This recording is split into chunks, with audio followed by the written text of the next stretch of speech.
Hello, everyone. I hope I can be heard clearly. Yeah, I'd need a signal really to know that I'm being heard clearly. Welcome to. Oh yes, thank you. I got a response that I can be heard very loud and clear. Yeah, welcome to today's program. It's a day we've all been looking forward to, a day where we had prepared, put in so much effort, made mistakes, learned and unlearned several things as regards the right to lead writing contests. It's a program in its maiden edition, a first of its kind. So there have been a lot of effort that's been put into it from backstage.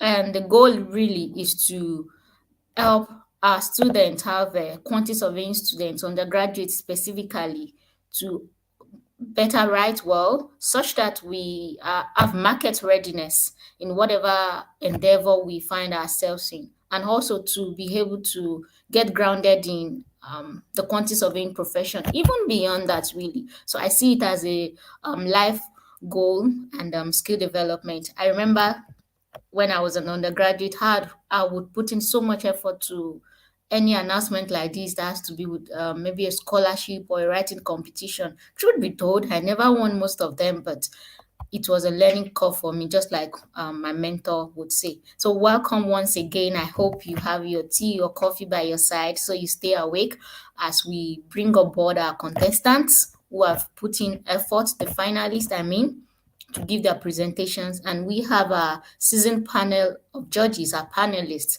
They are a mix from academia and industry. They are well grounded. They have sound background to be able to give judgment as our candidates put in their efforts, giving their best presentation. In the long run, we're going to have three winners, and I do hope that our speakers can give their best.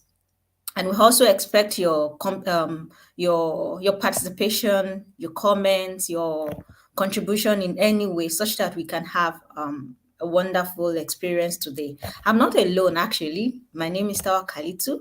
I'm not the only moderator today. I have my colleague Opeolua with me. We both are under the Young Quantity Surveyors Forum, which is a subset of the Nigerian Institute of Quantity Surveyors. We are both Nigerians, products of Federal University of Technology, Akure. Okoluwa has been my friend and colleague for a number of years now, and I welcome you to the studio with me. Thank you very much, Tawa Kaletu, for bringing me on. Good morning, good afternoon, good evening to everyone, wherever you are connected to this event today. I believe this event will be one that would enlighten us more about what we can achieve as students. Basically, we have undergraduate students who have put in a lot of effort to get their write-ups, and we must commend their efforts in doing such. So, for today, I believe we are set and we are ready to have enough information as much as possible, which will allow us to know more about our presenters, that is the finalists. We have 10 finalists for this event today, and each of them will be making a presentation of what they have done. So, without wasting much time, we'll be moving on to the next item on our order of program. Um, Tawa, do you want to say anything before we move on? Yes. I think we can give a little overview of what Right to Lead has been like, our experience, being on board as part of the committee, how what really bet the right to lead, what was the problem that was identified. And that's basically the fact that writing, it's just the best way you can express yourself out there. It does not speak of your color or your race or your gender. It helps you to have a voice and present yourself.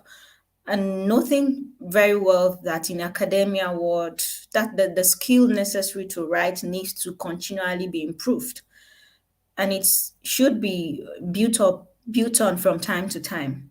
So I think that was a major reason why the organizers and the initiator of the right to lead, decided to let's continually train undergraduates. Let's see where they are right now. So in our maiden edition, we've been able to see some of the loopholes, some areas where they can get better developed and do better, especially in context of quantity surveying. If they have a thorough understanding of what the module, I mean the profession is, then they can express it. They can go have there anywhere in the world and, you know, give out the best value. I think that's the an overview of what right to lead is. I think you can also add something to that. Okay, just to shed more light on that, I think we should bring on the mastermind behind Right to Lead 1.0, which is no other person than QS Tosin Toladun. QS Tosin. Yeah, thank you very much. This great people. Thank you very much, viewers, for joining us in this edition once again. It is really interesting to be seeing your faces one after the other. Thank you, the moderators. It's been very, very interesting. Yes, Right to Lead. It's a product of um, uh, identification of a gap. And what was that gap? The gap was the fact that we discovered that there is no much or cordial interaction between the students and the established professionals, and we really need to bridge that gap. This was um, obvious when we were having our webinar series, when we were on the second or third webinar series for sustainable quantity surveying practice. We discovered that the participation of students is very, very abysmal. Unlike during our days as an undergraduate, we usually try as much as possible to go for most of these programs, and that was why we had to sit down and bring up something that will bring the students out of their shells. We came up with research contests, and after we had an organizing committee, as you will have seen in the intro. uh, I want to say kudos to them all. They really did a good job. I want to appreciate um, QS Dr. Olawumi team, QS Dr. Mrs. Adegbimbo, um, QS Tower, QS Okweolua, and QS Dr. Fiyi, Liu. They've really put a lot of things together, and the name Rights to Lead came from the organizing committee. Uh, we were supposed to have this for just before the webinar 4 to be able to drive students towards that. But we had a rethink that if we want to do anything, it's better we do it well. And that is why we have decided to extend it and make it a brand new program that every quantity surveying student can be part of. And with the topics we have selected, the students will be forced to connect to experienced professionals to collect data, to seek world of knowledge and everything. So we wrote on four different topics. We had a topic on automation. We had a topic on sustainable procurement. We sustainability, sustainable construction. We had a topic on commercial QS role, and we had a topic on risk management. So all of the participants, we had 30 participants who submitted their research which was written within the space of a month, and then we had two sets of assessors who went through the assessments. They went through the written essays, and we had a written score.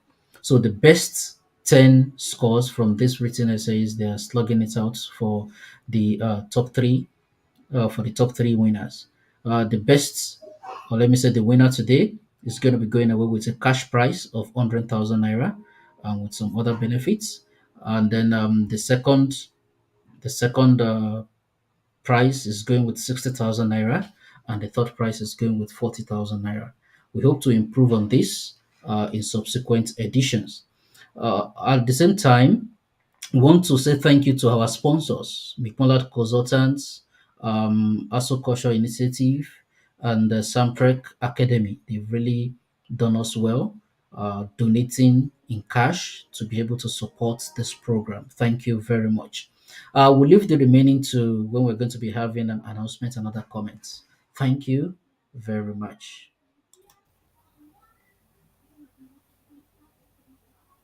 Okay, thank you, organizer. Thank you for sharing that. It really insightful to know how far we've come, the processes behind it, and of course the motive really behind what we are doing now. So, having given an overview of that, would also want to, perhaps hear from someone from the Nigerian Institute of Quantity Surveyor, a face, to also give us a little of their perspective before we go on to introduce our judges. Can Kestosin give us a brief word if that is available?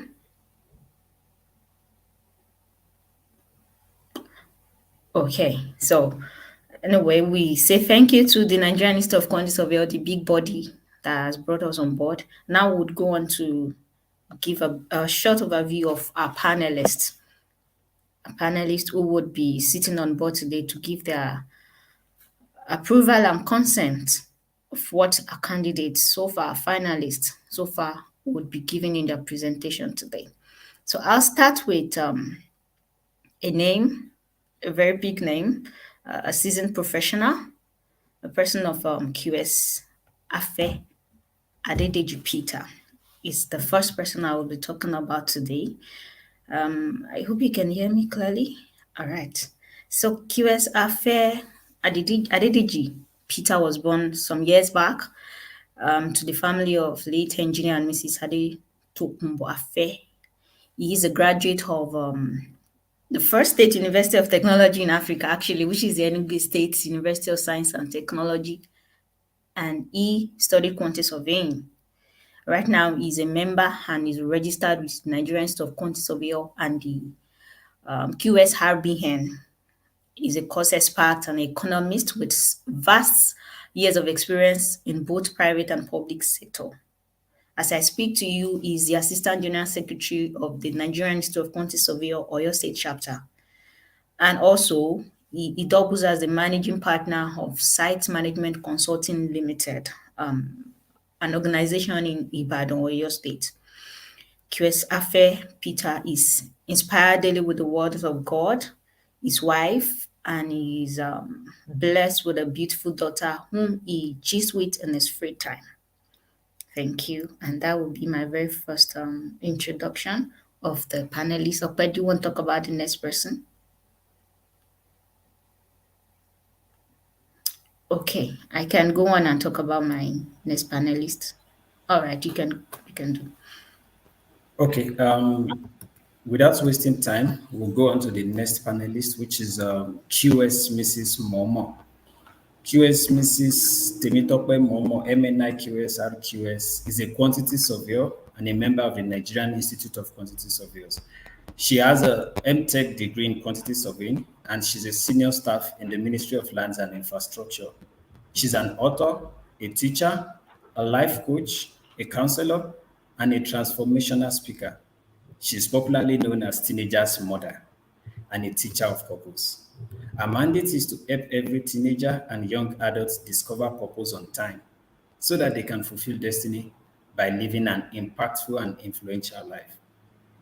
Mrs. Momo Temitope is a well sought after teacher and speaker. She has been invited on different occasions to speak to teenagers and young adults within and outside her state of residence in Nigeria. She organized a weekly online program every Saturday for teens and young adults during the COVID-19 lockdown. That is between April and October 2020, when the restrictions on movement were relaxed. She had over 500 people in attendance weekly on her program. Our recent program, known as Purpose Discovery Hub, is a weekly program which teenagers and young adults are taught how to discover purpose on time to live a fulfilled life. She also coaches parents on how to have a healthy relationship with their teenagers. Mrs. Temitope is married to her sweetheart, Prince Olufemi Momo, and they are blessed with wonderful children. Thank you very much. So, Bisola, Yes. can you please take on the next? Yeah, yeah. You see the way I'm smiling because I know that we've got the best answer on desk today. Our next panelist is also another seasoned professional. She's Mrs. Esther Oluwafola Kemi Olaade. She was born some years back into the family of an overseer and a deaconess, which are called the Odu Mosu, both from Ikeneremu in Ogun State. She attended Apostolic Church Grammar School, Ketu, Lagos. She furthered her education by obtaining her ordinary national diploma and the higher national diploma in quantity surveying from Yaba College of Technology, Yaba, Lagos, Nigeria. Thereafter, she bagged a BSc in quantity surveying in 2018 at the Joseph Ayo Babalola University, Ikeji, Arakeji, Osun State, Nigeria. From there, she proceeded for a master's degree in quantity surveying at the prestigious University of Lagos. Right now, she's a fellow of the Nigerian Institute of Quantity Surveyor and also a registered quantity surveyor. Mrs. Esther Kemiola Ade received tutelage from Group A Associate and Omoni Ayeni and Partners, and then became, you know, a quantity surveyor with over 30 years experience in quantity surveying and project management in private sector across Nigeria. So far to a feather, to feathers to her cap, or in Nigeria, maybe to her gele. She's a recipient of many awards, such as Award of Merit for Outstanding Performance at the Women Association of Quantity Surveyors West Zone 1, which was in November 2019. She received several other awards, and she's also received nomination. She's received commendation letter, I beg your pardon, please. She has also received commendation letter from ICPC for voluntary pro bono consulting service rendered through the Institute of the Nation, and also received appreciation letters resource person at mandatory refresher course for professional exam candidates in Ogun State chapter, which is a very great give back to the community. She's happily married to Apostle Amos Olade and blessed with lovely children. For her hobbies in her free time, she loves reading, traveling, teaching, and meeting people. And we see that she would also be giving back again in our program today. Thank you. And yeah, Apollo, you can go on now. Introducing the last but not the least among our judges today, we have QS Dr. Famaki. QS Dr. Ibukun Oluwadara Famaki was born in Ibadan, Akinyele local government area of Oyo State, where he had his primary education at Ronk New Age Nursery and Primary School. He also attended Command Day Secondary School, the Adekunle Faji Cantonment in Ibadan, for his secondary education, and he was admitted to study quantity surveying at the Federal University of Technology, Akure, in 2002 for his Bachelor of Technology. He graduated with a first class honors and was placed on Dean's list for 8 out of his 10 semesters, where he also emerged as the best graduating student in the School of Environmental Technology during the 2006 and 2007 graduating set. Dr. Famaki began his academic career in the year 2009 after receiving an automatic employment at the Federal University as a graduate and research assistant. He later obtained his Master of Technology degree in quantity surveying at the Federal University of Technology, Akure, in 2012. In a quest for professional relevance, Dr. Famaki sat for and passed the test of professional competency examination. He also sat and passed the test of professional competency interview and was elected a corporate member of Nigerian Institute of Quantity Surveyors in the year 2011. He equally became a registered quantity surveyor in 2012. As an Oliver Twist, Dr. Famakin applied for and obtained the studentship scholarship of the University Grants Council, Hong Kong. to pursue his PhD in construction engineering and management from the City University of Hong Kong. His research interests have been in the area of construction procurement, construction education, facility management, housing studies, sustainability issues in construction, among others. He has authored about 40 refereed journal and conference papers, both locally and internationally, and has also collaborated with various researchers within and outside Nigeria. He has successfully co-supervised 2 master students and provided research guidance to many masters and PhD students.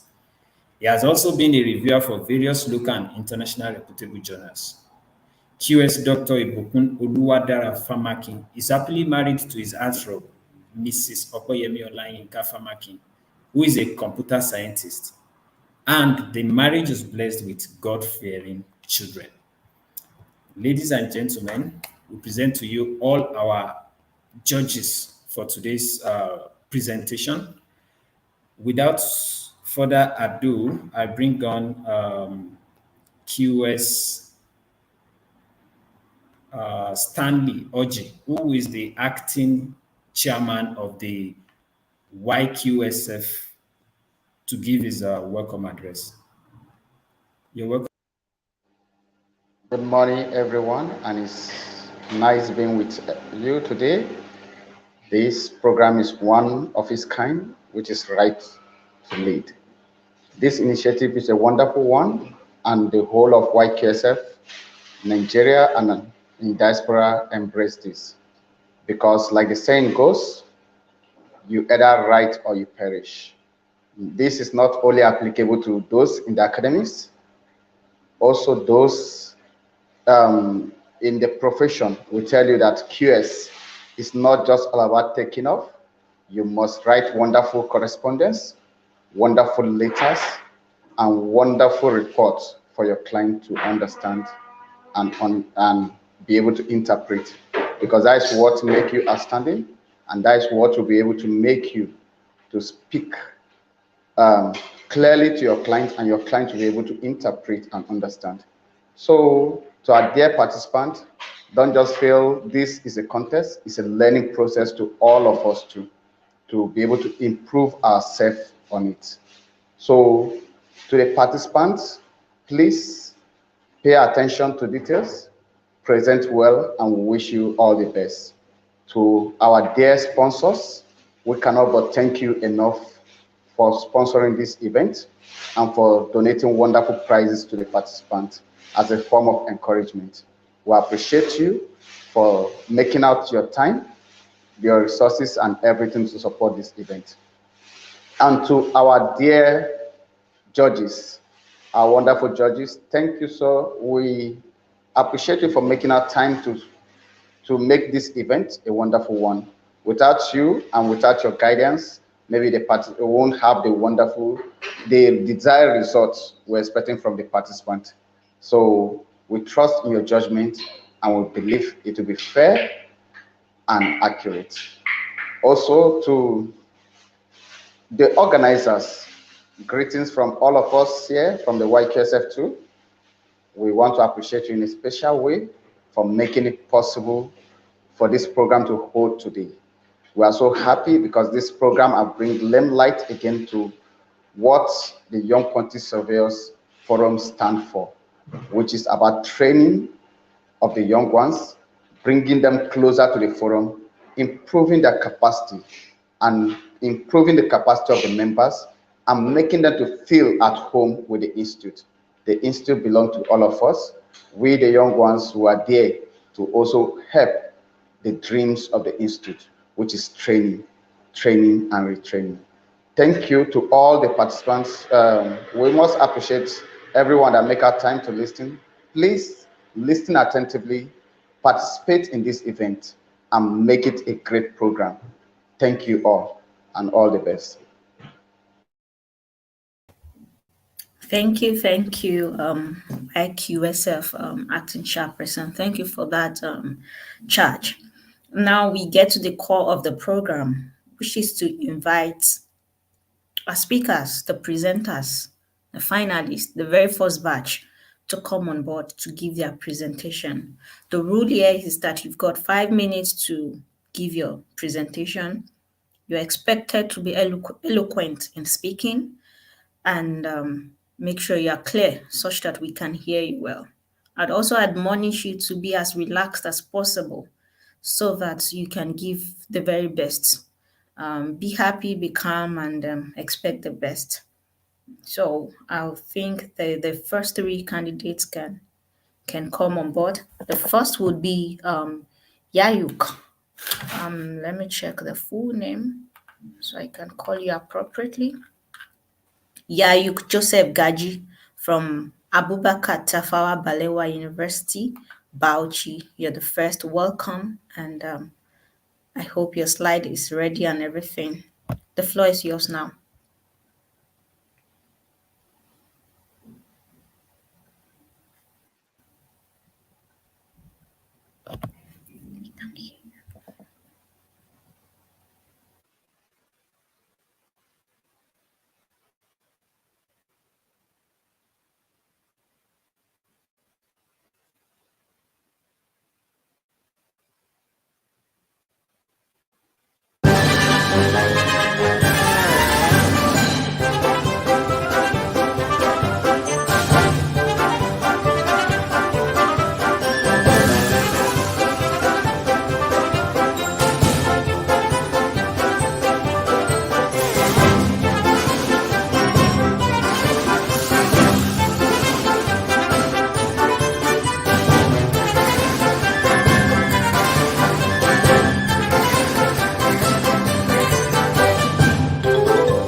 Yayuk, you're the first presenter and we cannot hear you. You were sharing your slide at a point in time, but you were not talking. Can you please share your slide and get talking so that we can get going with the program? Please stay relaxed.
Okay, while we're waiting for Yayuk to, work on his technical issues if it's within his power, we'll call upon the next presenter on my list. We have Ahmad Mustakdin Al-Hazan.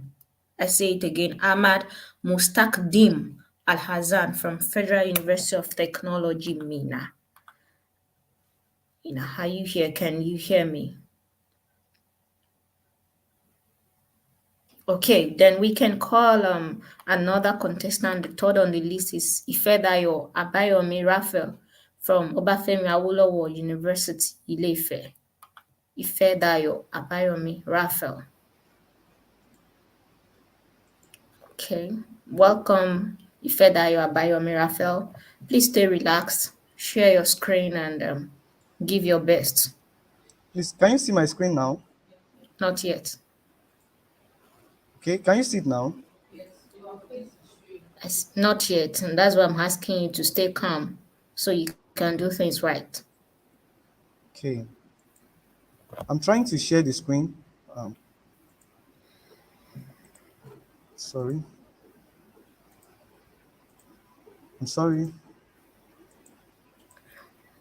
It's okay. I think I have issues with sharing my screen. Let me see if I can.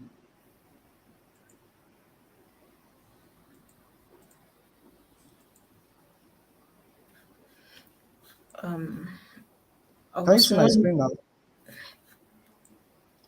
Not yet, not yet. And then you should also relax, relax so that you can press the right button. In the meantime, I would ask other presenters to send their presentation slide to one of the organizers. Okay, we're seeing your screen, but that's not your slide. Okay. So other presenters, please take note, send your presentation slides now so that we can project them for you. And Abayomi, you can as well do that too. Okay. I'm coming. Stay relaxed and calm.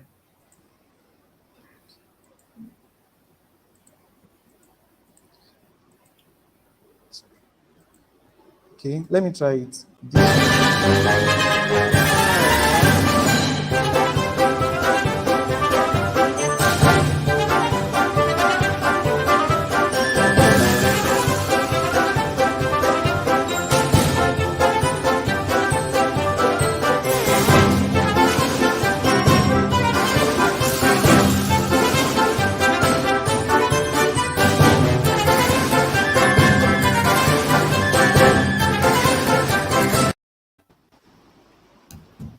Okay. Oh, can you see my screen now? Yes, your screen is clear. Wait, Okay. hold on, presenter. I'm requesting you to stay calm and be as composed as possible so that you can give your best. This also applies to the other candidates. You've given a lot of effort into doing this, so this is the last lap. Be relaxed. Our panelists are going to also give their best at fair judgment. So the ball is in your court now. You may start. Thank you, everyone. Good day, everyone. My name is Ifedayo Abayomi Raphael, a quantity surveying student of Obafemi Awolowo University. I'm here to present a project titled successful project delivery, skills and competencies required of a quantity surveyor. Let's quickly run through the background study. Most of the challenges in the construction industries has been due to lack of skill and competencies in the construction industry, as highlighted by Ayodele, Alabi, Mbachu, and Sia Hector, which include building collapse, project abandonment, inaccuracy in cost estimate, inadequate project and contract planning. Professionals in the built environment require continuous skill and competencies development so as to meet clients' expectation in this dynamic industry. Quantity surveyor, as one of the professionals in the construction industry, perform various roles throughout the life cycle of the project, which require succinct skills and competencies. Due to time constraints, this study is a review of researches pertaining to skills and competencies of QS. Firstly, let's differentiate between skills and competencies. Skill is the ability to apply knowledge and technical know-how in achieving a task or solving a problem, while competency is the dynamic combination of cognitive and metacognitive skills, knowledge, and intellectuals so as to achieve a successful task. Let's quickly look at the findings of previous studies by researchers such as Nkado, who developed 4 competency dimensions to include relationship with other professions, informing built environment objective, technical skills, and property economics. Dada and Jagboro also reported that important QS skills are computer literacy, building engineering, information technology, measurement and quantification, and knowledge of civil engineering works. They also reported that important QS competency are cost planning and control, estimating, construction procurement system, contract documentation, and project management. Yap et al. Discovered the misaligned expectation of the proficiency level needed to provide contemporary and future services between practitioners. Eldado reported the competency difference between QS, which is based on the sector they practiced. I would like to tell you that the method adopted for this research is desktop research. Secondary data were obtained through a literature review of relevant publications and information sourced from the internet. The review of literature was done by scrutinizing and analyzing papers, conference proceedings, and other publications from year 2000 to year 2021. Professional bodies such as the RICS, AIQS, PAQS, SISB adopted the RICS set-down skills and competency for assessing professional competencies. The RICS categorized the competencies into 2, which is the technical competencies and the mandatory competencies. The technical competencies are further subdivided into 2, which is the core competencies and the optional competencies. The core competencies includes construction technology, contract practice, procurement, project financial control, quantification and costing of construction work, which serve as the basis of quantity surveying practice. Point surveyors are expected to have achieved 70% of this while in school and the remaining 30 on the job training, in workshop, and in seminars. The optional competencies depend on the area of specialization, such as the commercial management of construction. People in the contracting firm will be so interested in that, and the design economics and cost planning will be so interested. People in the consultancy firm will be interested in that. I would like to talk about the mandatory competencies, which include client care, communication and negotiation, conduct rule and ethics, conflict avoidance, data management, health and safety, sustainability, and team working, which serve as the core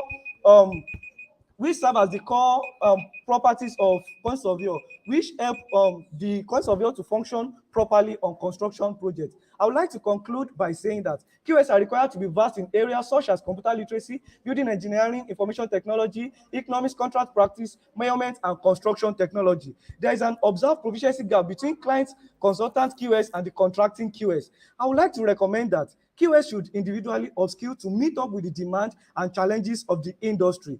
Thank you. Thanks for listening.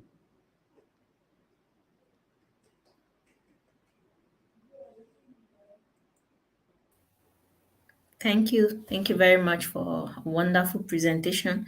And yeah, that was insightful. I think I think we can move on to the next candidate, or are we having a Q&A right now? How do we do it? Are we moving on to the next candidate, or we are having our Q&A? Okay, yeah. So Panelists can come on board now and give questions to Abayomi. Thank you.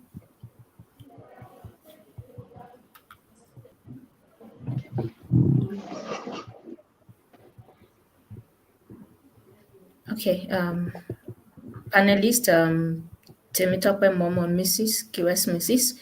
She can go on while Dr. Famakin can have his afterwards. Thank you so much. Can you hear me? Yes, Yes, sir. clearly. Yes, we can. Hello? Okay. Thank you so much, Abayomi. I appreciate your efforts and I'm trusting God that you are going to make us proud in future. From my end, I may not have any question for you because, like I put at the chat board while you were talking, it was keeping at the time you went. I was logged out completely, so I have to come back. So I won't mind if the slide can be sent to me privately. I mean the coordinator, if you can send it to me, let me just run through it. Though I started with you, but then I was logged out. Thank you. Okay, thank you. Okay. Yeah. From my end, good job. Great to see your presentation. Yeah, but I have a question. Yeah, in your methodology, you talked about desktop research. Yeah. So Okay, what sir. what can you expatiate more on what you mean by desktop research? Okay, thank you very much, sir. What I mean by desktop research is a research done through sitting on my desk with my system and getting literatures from different researchers from the internet and getting some papers to read. So it is a research I did while I sat and read through papers so as to come up with important informations and key findings for this presentation, sir. Okay, but have you seen that exact word being used by other researchers? Oh, yes, sir. Did you bother to check? Well, when I discovered this, I asked one of my lecturer who enlightened me more about the desktop research. So, Yeah. Do you know any other name being used for desktop research? Uh, not at all, sir. Okay. Yeah, I think, thank you. And lastly, concerning your recommendation, I think subsequently you can make your recommendation specific. You specific as a result of the outcome of your study.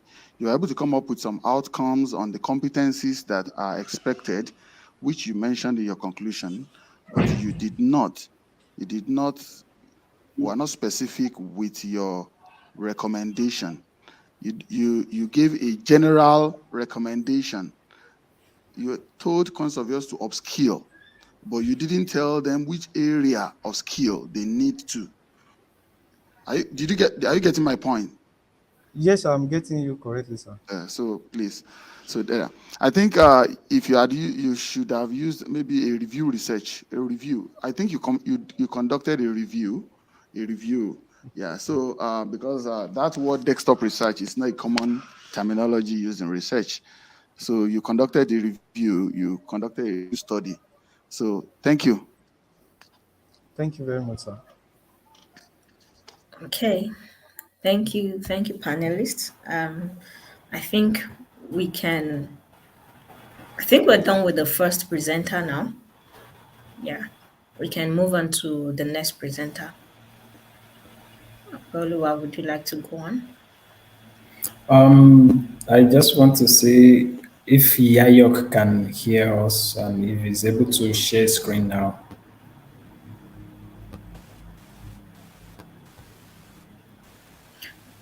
You're speaking, but we can't hear you. And I can see that he's unmuted also. Now we can't.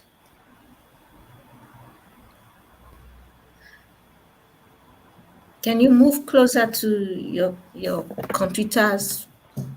Perhaps that could help. Can you hear me? Perfect. Can you hear me?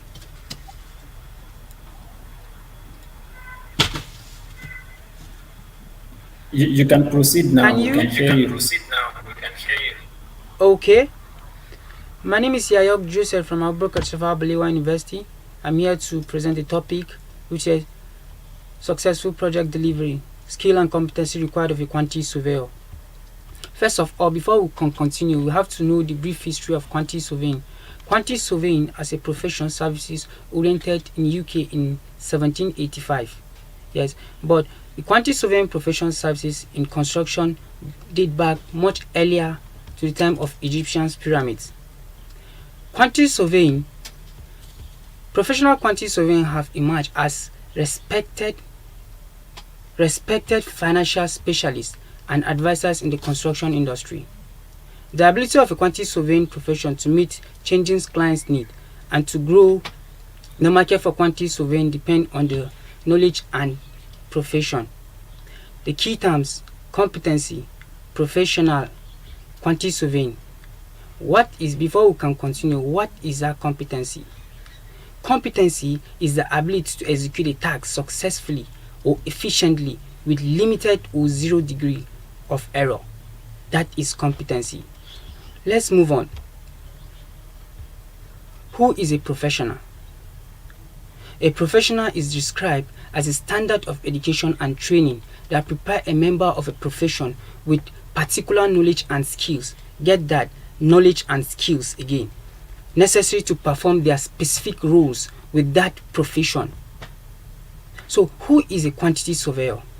A quantity surveyor is a construction industry professional with skills and knowledge on construction costs and contract. So the Royal Institute of Chartered Accountants emphasize that skills and competency of a quantity surveyor are associated with the measurement and valuation. But there are some of the evolving roles now, which we can call that as the traditional way of quantity surveying.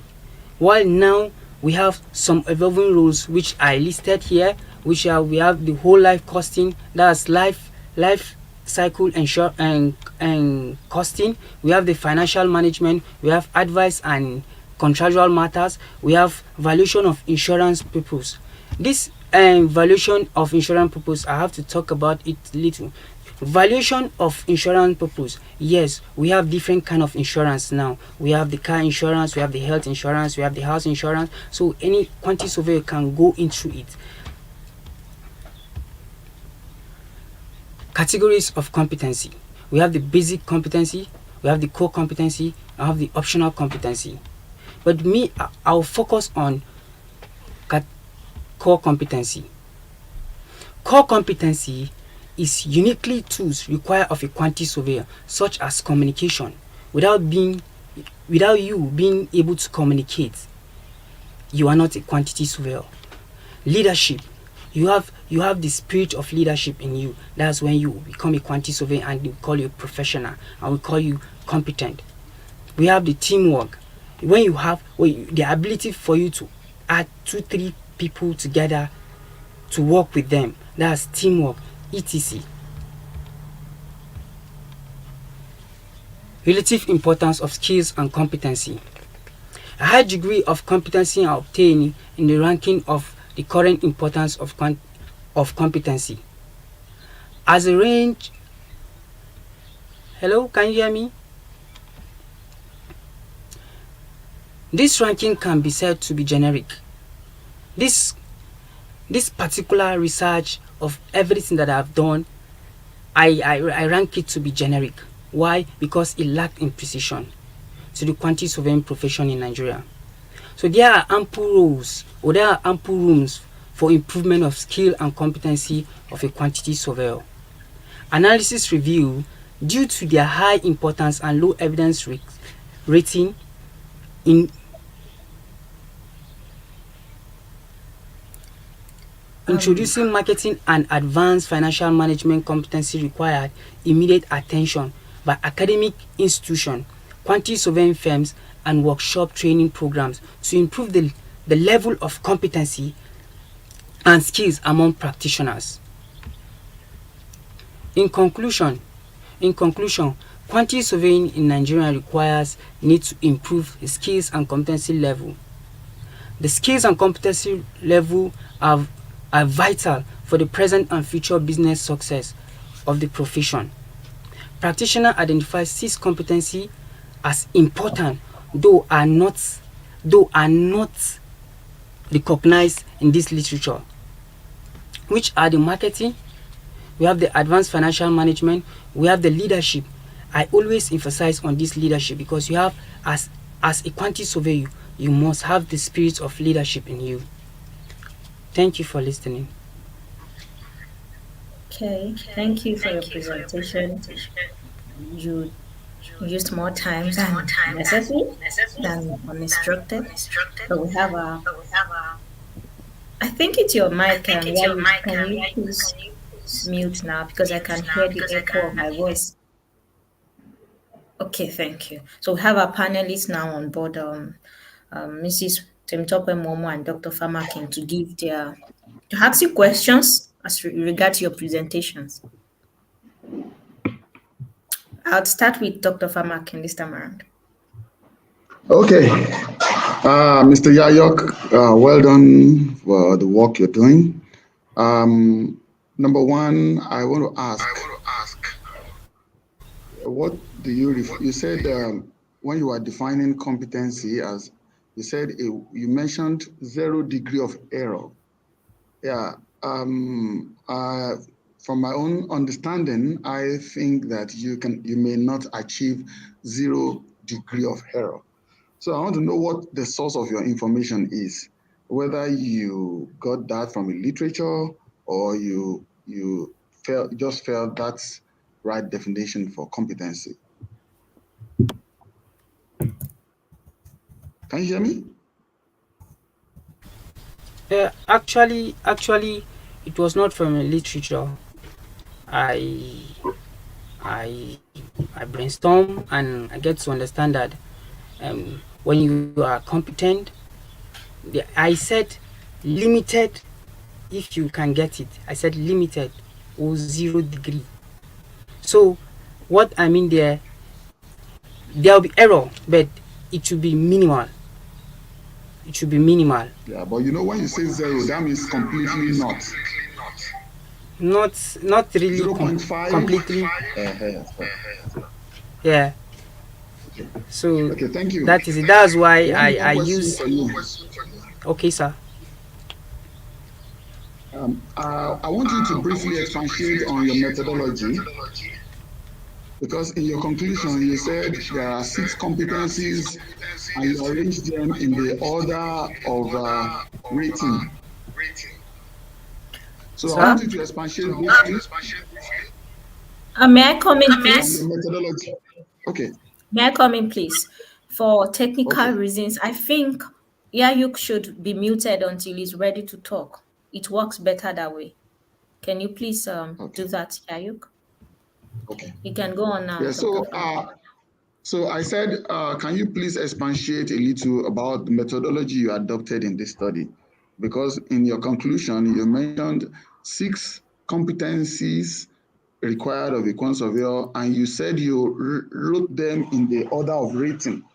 So I want you to expatiate on your methodology and how those ratings were done for you to arrive at those 6 competencies and that order of rating. Thank you.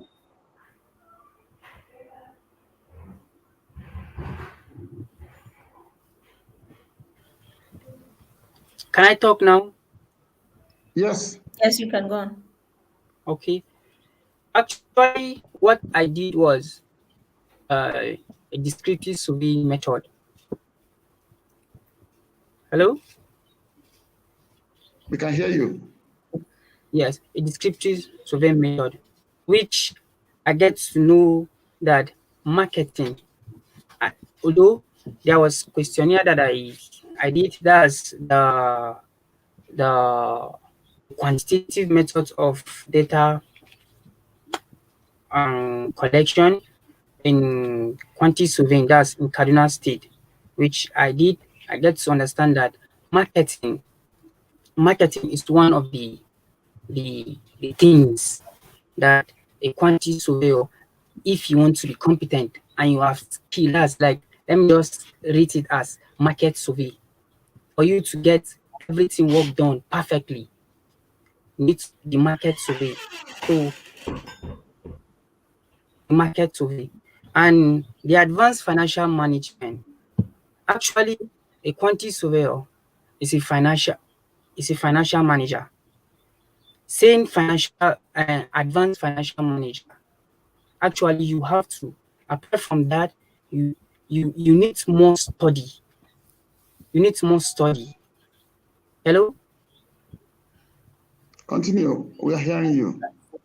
Okay. You need more study in advanced financial management, which I get it to that. I rated them in my own understanding. I rated them to be 6. Yes. And we have what? We have leadership, which, if you could remember when I was talking about core competency, I talk about leadership, which I believe leadership should be one of the competency and the skill required of a quantity surveyor for you to have your job well done. Then we talk about the managing joint quantity surveying appointment. Yes, we believe that a quantity surveyor I think that can should be join. okay. Hello? I think Yeah, that's okay. yeah, you Okay, can. thank you, Mr. Yayok. Thank you, Mr. Yayok. Can you mute and let me tell you one or two things? Number one, when you are Mr. doing Famaki, research, please can I you talk? don't. Okay. Please can I talk? Yes, You can say Moderator, something. thank You can you. talk. Please, yes. I think Mr. Famaki, our technical person, being a professor in our midst, can you please highlight all this feedback? Maybe we should do it together after Okay. the presentation. My opinion, please. Okay. Moderator, you have the final say Yes, yes. So because of it's time. yeah. Yes, thank So you. the Thank order you, is sir. that our presenters come on board, they give their Yes. they look through their slide, they talk, and then we just ask them Uh, few questions, Two say two questions. Yeah. minutes, so that we can move Yeah. on to the next candidate, Yes. and then backstage Okay. or the panelists Yeah. can discuss and Yes. then Yes. come on board afterwards. Okay, Thank you. thank you, Thank you. Yayuka. Thank you for a great presentation, and we would expect you to leave the room now so that some other person can come on board. Thank you.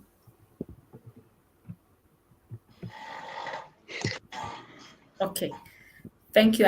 We will move on to the next presenter now. Okay, we'll be bringing Wisdom Akpan. Wisdom Akpan. We're bringing Wisdom Akpan from Federal University of Technology, Mina, on board. Okay, there's Wisdom is not here yet. Okay, Goodness and Jory then.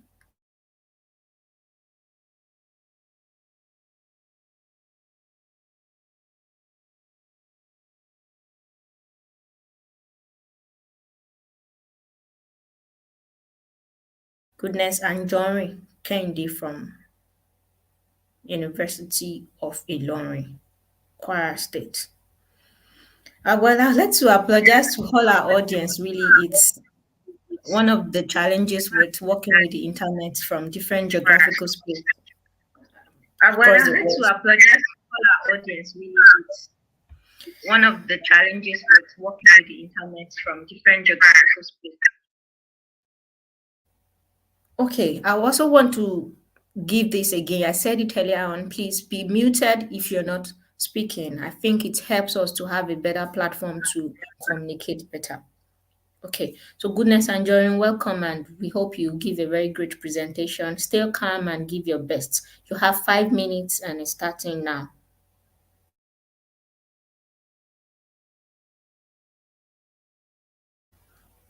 You can start now. You are muted, Goodness. Good afternoon, everyone. Can you hear me, please? Good morning, rather. Yes, go on. You can start now. You are muted. Okay, I'm unmuted already. Can you hear me currently? All right. Good afternoon, everyone. Can you hear me, please? Good morning, rather. Yes, go on. You can start now. You are muted. My name is Angeline Goodness Kendi, and I'll be a student of University of Ilorin, 511. Yes, go on. I'll be speaking on. My name is Angeline Goodness successful project delivery, skills and competence required of a quantity surveyor. Now let's look at the basic problems we have in the construction industry. It has been estimated that Nigeria currently accounts for 5% problems we have 350 billion in household consumption expenditure. This is part of carried out by African Development Bank in the year 2011. Also, based on this, we realize the impact construction infrastructure of construction play in the industry. And we realize that in Nigeria, 4.5% is 4.5% show the increment of growth in the economy of the nation. Also, if we have proper infrastructure development, additional increment of also in that instance, the report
they want everybody to turn off the other platforms.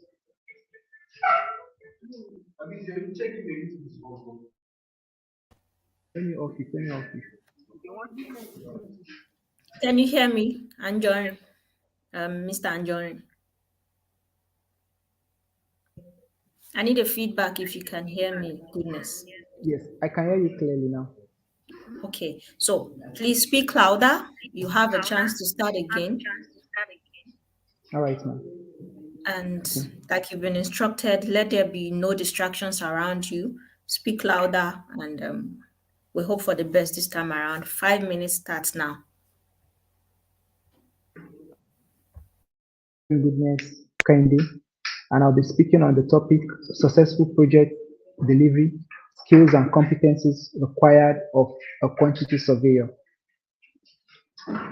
Now we'll be looking at the problems faced or statement of problems, and these are basic challenges we have in the construction industry. Said that in Nigeria, 45% of the total 360 billion household consumption expenditure Saharan countries, that is, Nigeria has of this very amount in construction. Also, we can also see that in Nigeria, in African Development Bank, they realized that in and on the quality of life in Nigeria. For example, this has led in the economy. But if proper infrastructure is put in place, we will have an additional increase of 2% growth. Then also issue in the same year, we also realized that the 11,886 federal housing infrastructural projects out of the federal housing project that 30% of them had failed in the last 40 years as a result of um, bad uh, where the competence are required. All of these are not being put in place. Now let's look at definitions or basic terms. For us to understand what project software clear on, project failure is in line with cost, time, and quality. Cost, time, and quality are the basic identities or the basic facts we need to any of those three requirements, then that very project has failed.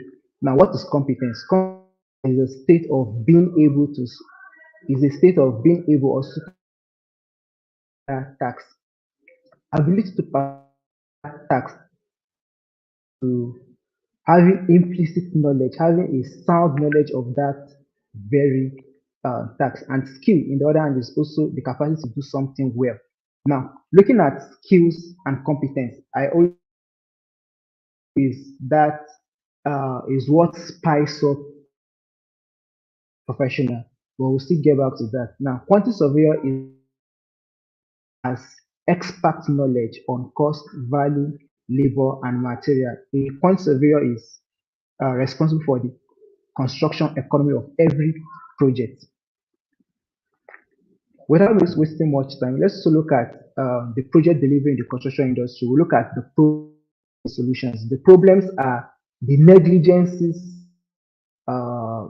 professionals or that is being what is being ignored, what is being overlooked in the construction industry. And then the solutions are those rules quantity surveyors stand to play in order to ensure that these problems can be solved or can be tackled.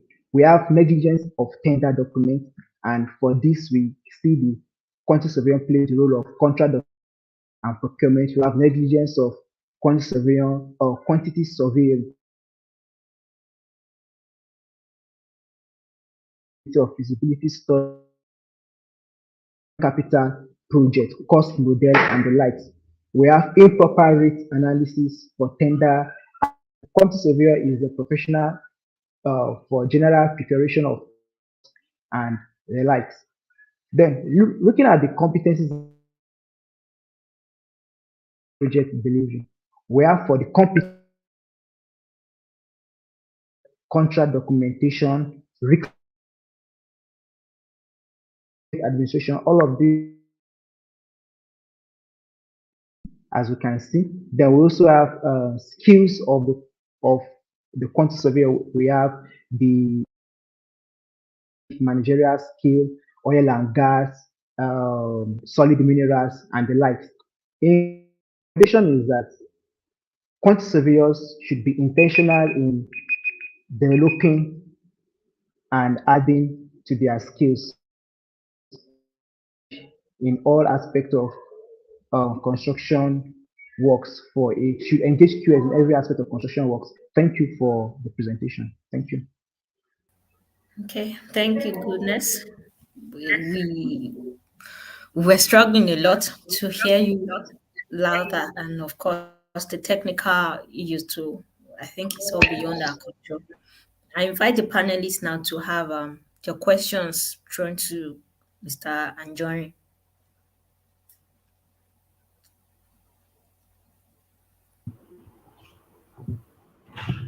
Okay, thank you for being here again. Um, Curious Mrs. Temitokan Momo, you can please start with your questions as regards his presentation.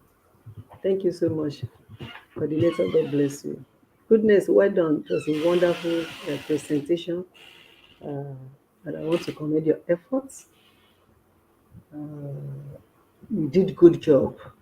But I like, just like the coordinator said, we were struggling. Personally, I was struggling to hear everything you were saying. However, I know towards your conclusion and recommendation, you quickly mentioned quantities of your can improve in a particular aspect, adding value. Then you did not mention it, trying to catch up with time. That is what I thought. But now that you have like 2 minutes to do the question and answer session, I would like you to mention like two aspects you feel that quantities of your skills you think that if they can improve on, it will definitely add values. Do you understand the question? You understand the question? You said quantity surveyors should add values to their skills. But while you were mentioning that, I perceived because of time, you don't want to outrun, you quickly you cut it off in order to be within the question now is that I want you to tell us that area you think the skills that they will have will help the delivery. Please, can you just mention it and you explain it if possible? Okay. Automations, we have the use of softwares, we have being skilled in leadership, being skilled in um, international business relationships. I made mention of technology. So all these areas are part of but basically for QS, we have more of this ICT to actually focus into because as things are changing these days, we need to also move with the trend of things. ICT is actually doing a lot and is making our work very easy. And most QS, majority of QS that I know are not that competent or they are not really having that skills, rather, let me put it skills in that area and which we need to really look into and improve. Then aside others like the oil and gas, the civil engineering measurements, the um, heavy industrialized building systems and the like. So all these are areas in which QS can improve their skills in, on rather. Okay, so Moderator. Hello, Mr. Wisdom, moderator. um, um, yes, Mr. Goodness, could you please, whenever you're giving your response, be swift about it because there are other contestants that also needs to present. Yeah, you can talk, Mrs. You can go on. Yeah, you want to say something, panelist, Mrs. Momo. Oh, I think the internet is not so good on our side. Okay, our other panelist, Dr. Famaki. No, Okay, go on now. I can hear you.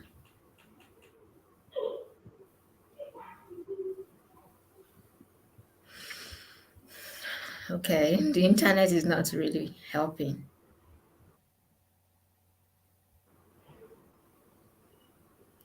Can you see my hands? hello. Yes, I can hear you now.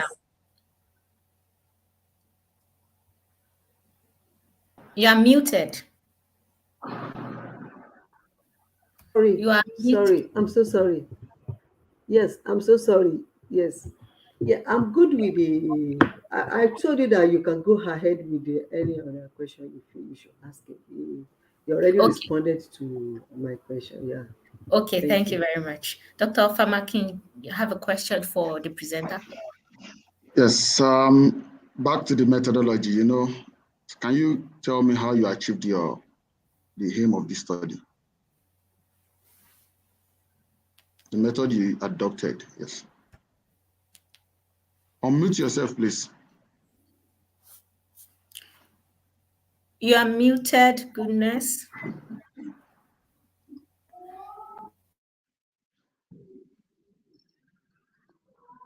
Hello. Yes, I can hear you now. Methodology applied is the review methodology. I through various literatures and um, saw areas of research on in which points of various competence and skills. I look at the general overview of the construction. What are the lapses in the construction, and what are those areas in which the professionals or the quantity surveyor in particular uh, focus more interest on, participate more in a better project delivery. Okay, thank you. Okay, thank you. Thanks, sir.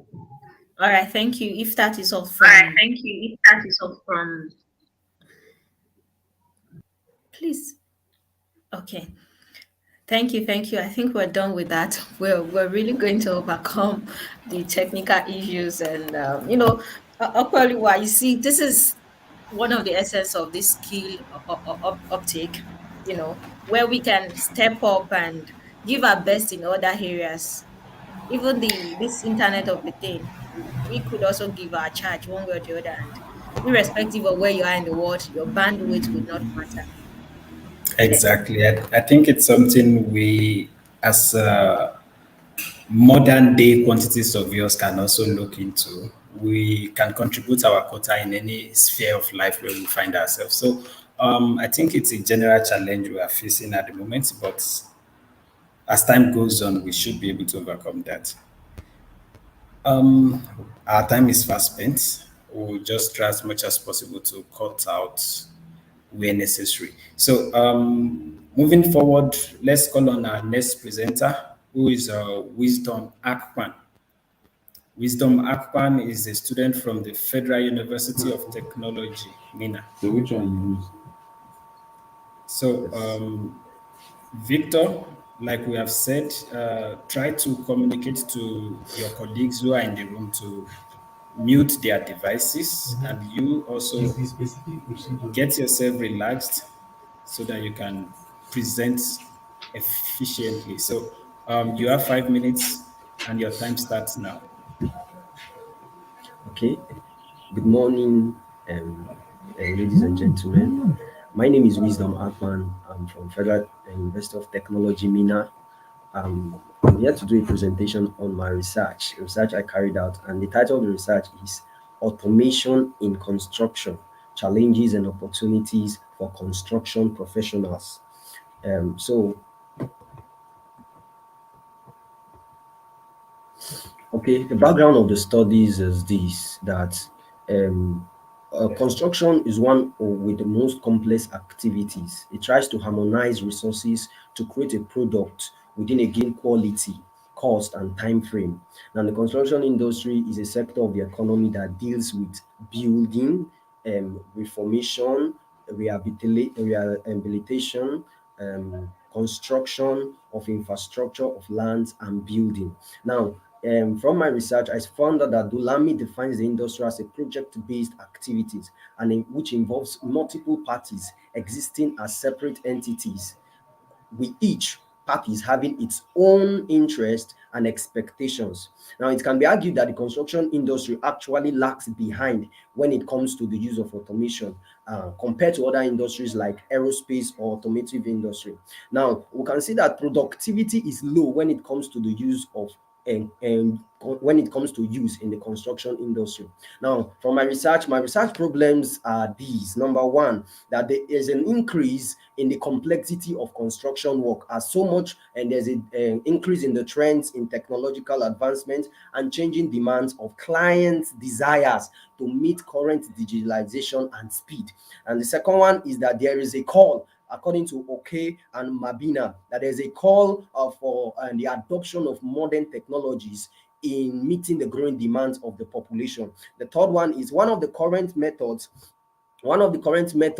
to be adopted as stakeholders have conclusively agreed on is the use of automation. And then there's this growing Luddite attitude of construction professionals when it comes to the use of when it comes to the use of automation. Now, the aim of my research was to assess the challenges and opportunities for construction professionals in the construction industry. My objectives, and to achieve this, my aim, I had three objectives. And one of the objectives is I try to identify key drivers. And the second one is I try to identify key areas where automation could be used. And the third one is I try to identify challenges and opportunities for professionals in automation.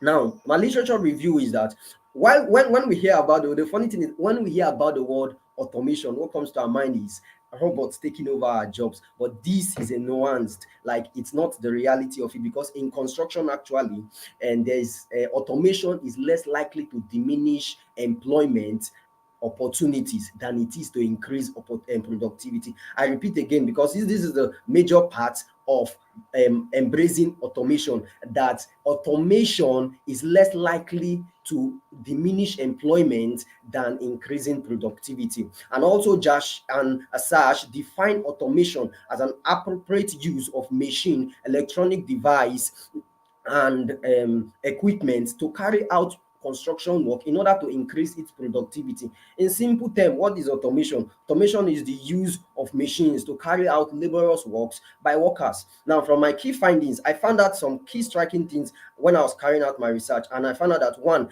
automation displaces and not replaces labor. That professionals, number two, professionals are aware of the use of automation. That is a fact, and I understand that, and the construction industry is really behind in the use of automation when it comes to other industry. That the use of automation in construction industry is low. Now, what are the opportunities? Now, from the research carried out by OK and Clinton, they try to, for every paradigm shift, there must be challenges. So, what are the challenges of automation? One of them is that there's low degree of flexibility, there's high capital expenditure, there's emotional stress, and there is high level of maintenance. But we find out Makankawa in his thesis, he agreed explicitly that automation has so many potentials, and it tries to highlight the opportunities, and one of them is productivity and quality increase, that it controls of process and product, that there is also timely delivery of products, and there is large run out run cost maximization. Now, the use of automation in our industry is so vast, and when we talk about automation, it can come in different and varied way. And one of them is it can be total robotic, it can be hybrid. When we talk of total robotic, we're talking about machines carrying out the work on their own. We have automated excavator, we have inspection robots, we have sensor based. Then when we talk of hybrid, hybrid can be classified into three. We have the office automation, we have the site automation, and we have software integration. Office automation, the carry works and that are currently or that we see carried out on the site, designing, planning, modeling, and scheduling. Then when we talk of site automation, operation demand assessment, survey, building. Then when we talk about software integration, and this software integration, what it does is that it tries to harmonizes the construction professionals to bring about software that they could use. And as a quantity survey, most of the softwares we use, we have the vector snap, the quantity surveying plus, the plan swift, the taker of the estimate, just to harmonize and help ease our work to carrying out our cost implication software. Thank you. Thank you. Thank you very much for that prompt and apt presentation, Mr. Wisdom. Can we have the panelists come on to give their comments and questions. So to start with, QS Afe, do you have any question or comment for the presenter, sir? No, sir. I'm okay with him. Oh, okay, okay. Thank you very much. QS Momo, any You're welcome. question?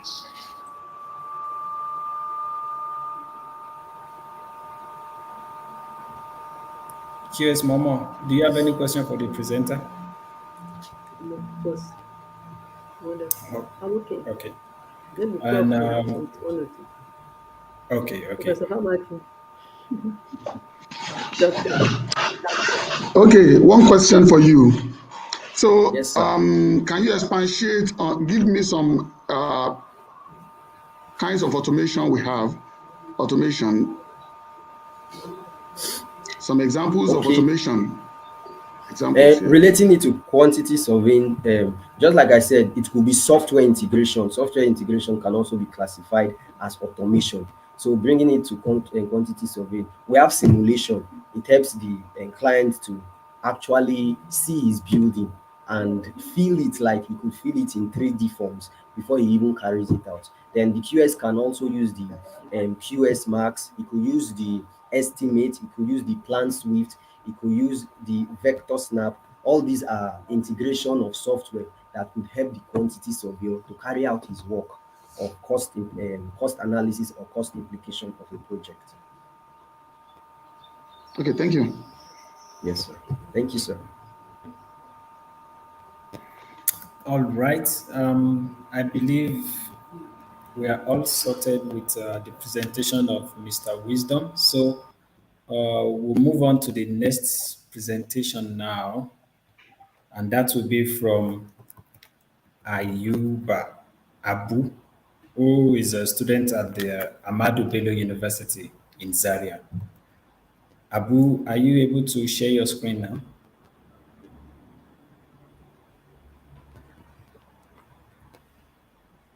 Can you hear me, please? Yes, I can hear you. Please All share right, your sir. screen. Okay. Just a minute, please. All right.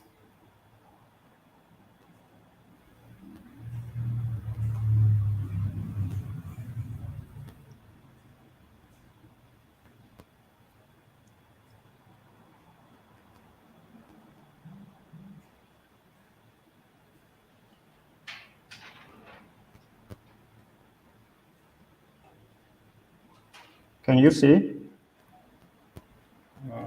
Not yet.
All right, we can see your screen now. So relax yourself and take your time to do the presentation. You have 5 minutes and All your right, time sir. starts now. All right, sir. Good morning, distinguished panel of judges, organizers, and my fellow students. My name is Abu Ayuba, a 500 level student from the Department of Quantity Surveying, Ahmadu Bello University, Zaria. And I'm here to make a presentation on my research topic titled automation in construction, challenges and opportunities for construction professionals. And in this presentation, I'll be giving an introduction of this research, the statement of the research problem, the literature review, the findings of this research, and conclusion of the research. Introduction. The construction industry is falling behind others such as manufacturing and banking in terms of making productivity gain, according to Chain in 2018. And construction researches are being conducted on improving the industry from the traditional method to a more suitable advanced approach, according to OK in 2019. One of the ways to improve productivity, according to Soto in 2018, is through the automation of part of construction process. Joshi and Shah in 2021 defined automation as a technique of controlling a process by means of control systems and information technology, thus reducing human intervention to a minimum. And Mazza in 2020 asserted that construction automation has shown the potential to increase construction productivity after years of technical experiment and development in the industry. The statement of the research problem. The construction industry is known to be reluctant in the adoption of various technological innovations, according to Agimen et al. In 2019, and Allen in 2020 assessed the benefits and challenges of automation in the modular construction industry. But these researches are clearly limited to construction professionals' perception on the opportunities and challenges of automation in construction, which is a gap this research intends to bridge. The literature review. Previous researches have highlighted and shown the following as opportunities and challenges of automation in construction, and the opportunities, according to these researches, include labor cost savings, increase in productivity, improved design and communication among consultants, accurate estimation and project monitoring using devices such as digital twin and drones. While these researches also identify the following as challenges of automation in construction to include high initial investment, economic and political factors, insufficient research and development, incompatibility of this technology, and lack of adoption of this technology by construction workers. Methodology and findings of this research. This research adopted descriptive research method. Quantitative research approach was used to collect data through use of questionnaire. These questionnaires were distributed among construction professionals in Nigeria, and data collected were analyzed using SPSS software version 26. From the findings of this research, it has shown that construction professionals in Nigeria assess increase in labor as the most opportunity, increase in productivity as the most opportunity with a mean value of 4.23, and the least opportunity is labor cost savings with a mean value of 3.58. Also, construction professionals have also assessed the challenges of automation, and the most challenge here is high initial investment with a mean value of 3.87, and the least challenge is economic and political factor with a mean value of 3.45. An analysis of variance was also conducted on data collected as is seen in the inferential statistics. With a significant value of 0.966 and 0.957, which is greater than 0.015 significant level for both the opportunities and challenges of automation in construction respectively.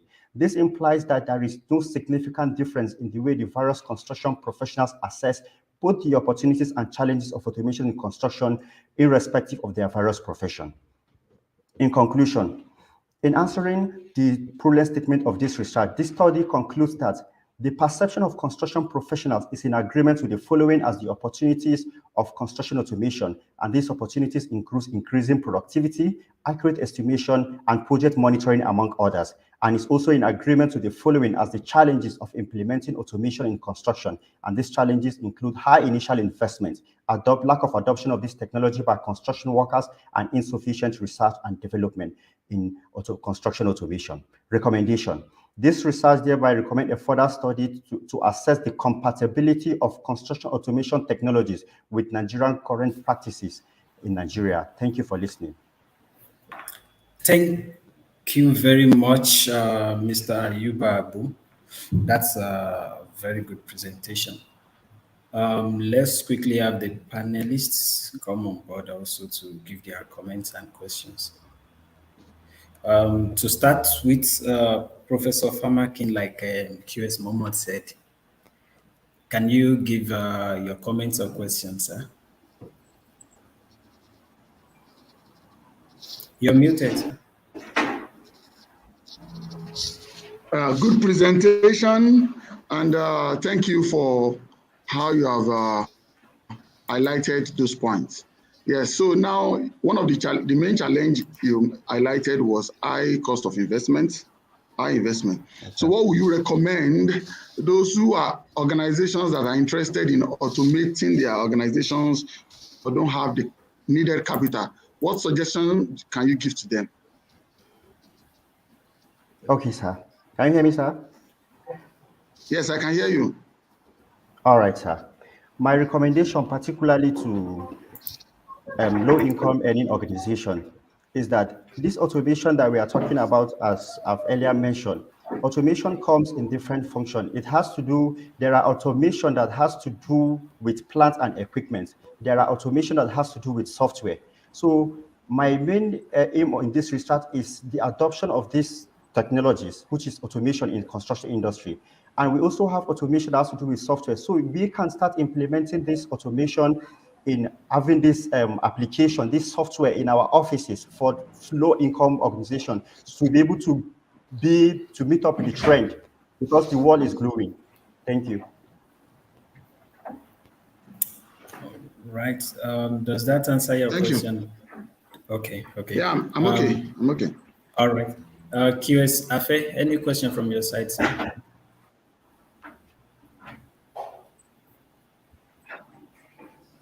All right, I'll drop it on the chat. My question is, do you carry out this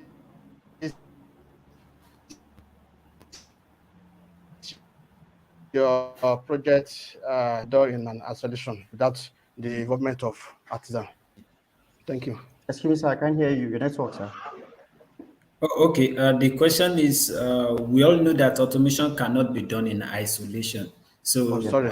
while carrying out your research, did you carry along the artisans in your project?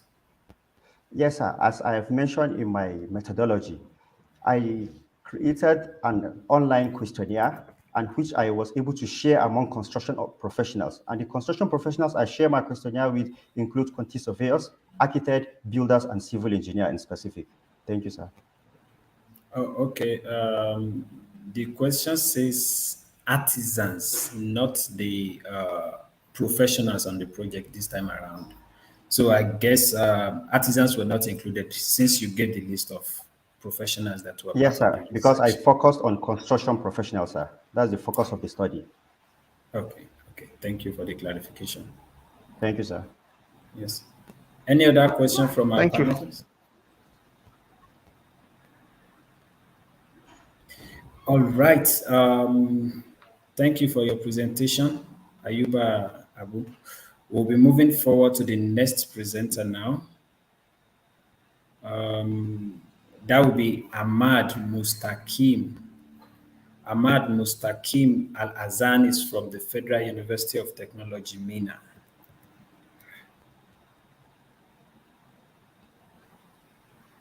Is Ahmad here with us?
Right. Since we don't have Ahmad Mustakim online at the moment, we'll be moving on to Naomi. Naomi Tami Ishaku is from the Federal University of Technology, Mina, also, and she'll be giving her presentation now. I believe you are ready to make your presentation, Naomi. Yes, sir. Okay, can you please scroll to the first slide and also put your presentation in a slideshow? You can come in. Sorry, please give me a minute. Okay. Whoa.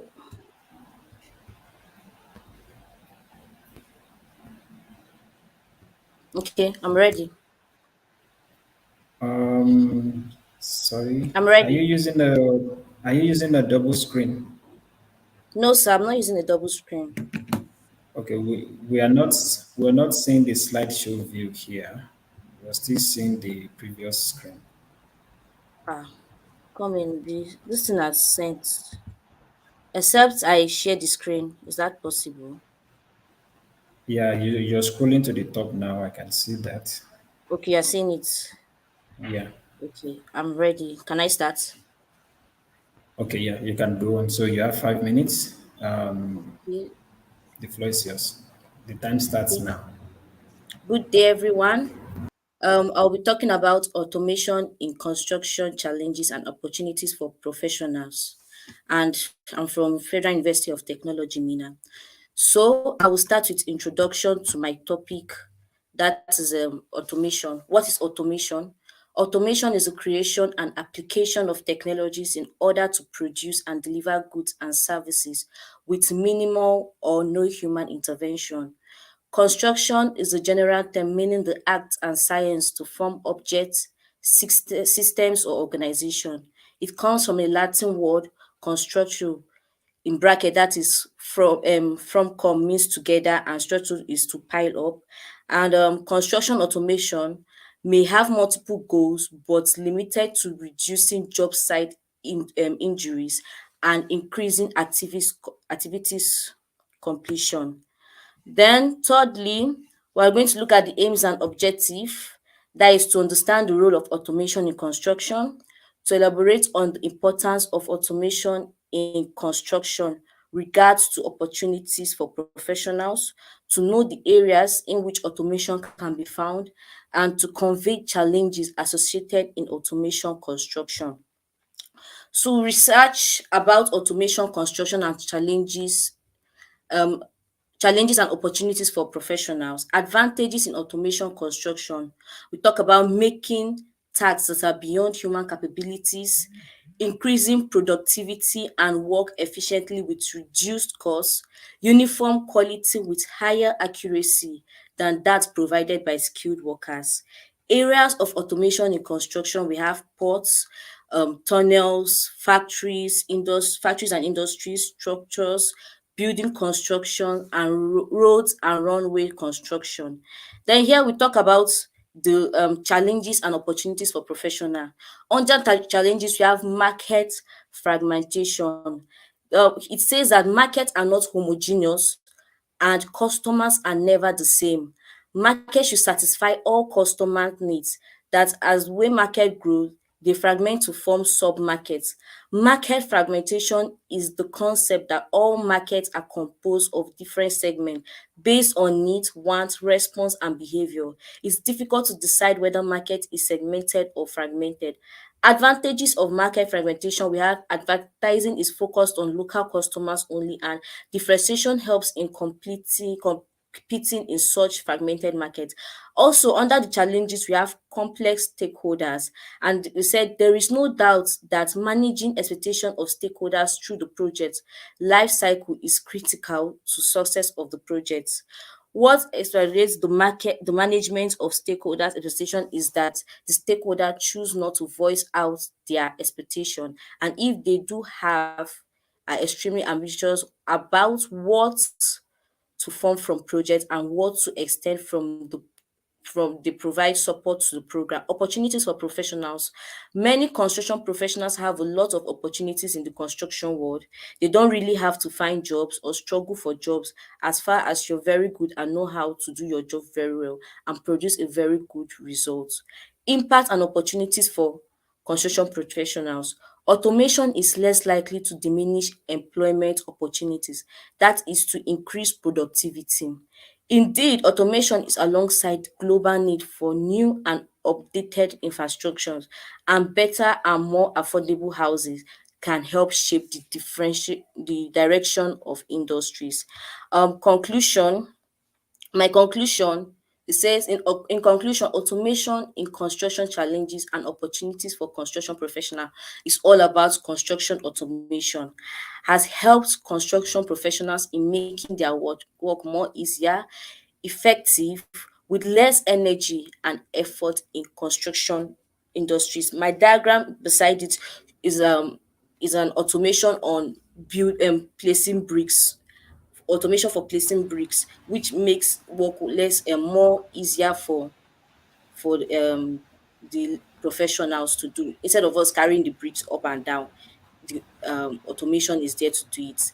And thank you very much for listening. I'm done. Thank you very much, Naomi, for that presentation. You kept to the scheduled time. So we'll invite the panelists now for their comments and questions. Let's start with QS Momo.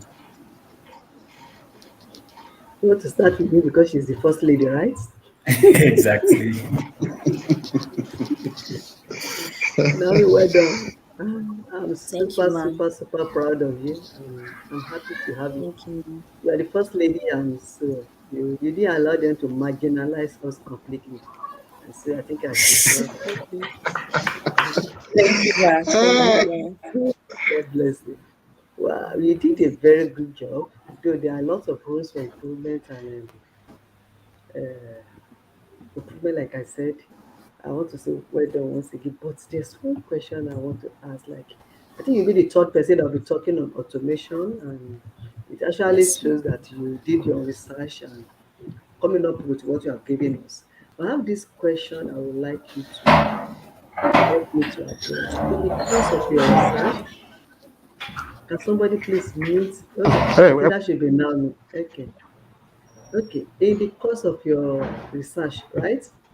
What is that one significant factor you discover that is common to maybe all the ranges and as in all the levels of the people you have interface with in the course of your research? You think now are you with me? Yes, ma'am, with you. Okay, and you think that if this particular factor is fixed, it will bring a lot of improvement to the use of automation in the construction industry, and this in return will make the construction industry to be greatly improved in the use of automation. I believe you understand the question, please. So bad. You Please understand? break. No, it's confusing. It was Please. breaking, Yeah, right? I think I have the same question. Sorry, Mrs. Momo. I think I have the same Okay. question for you. What she's saying is, what's the most significant finding from your research study? Hmm. Okay. You see, most significant finding my study is about the challenges in automation, where we talked about market fragmentation. Like market, everybody don't have the same interest in the market. Everybody comes out with their own expectation. Everybody comes out with their own belief and other things in the market. That is where my keywords are in the research. My key findings. Okay. Mhm. Coordinator, please go ahead. Okay, I believe that will be all for you, Naomi. Thank you for your time. Uh, Okay, so Moving on now, we'll be taking Odo Justice. Order of Justice is from Nnamdi Azikiwe University, Oka. Sorry if I'm not pronouncing your name correctly. Yeah, okay. So you are here, Justice. Can you please share your screen and also unmute your mic?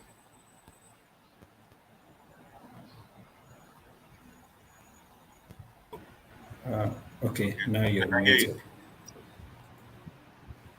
Yeah, please share your screen. Okay. Okay. Let me do it.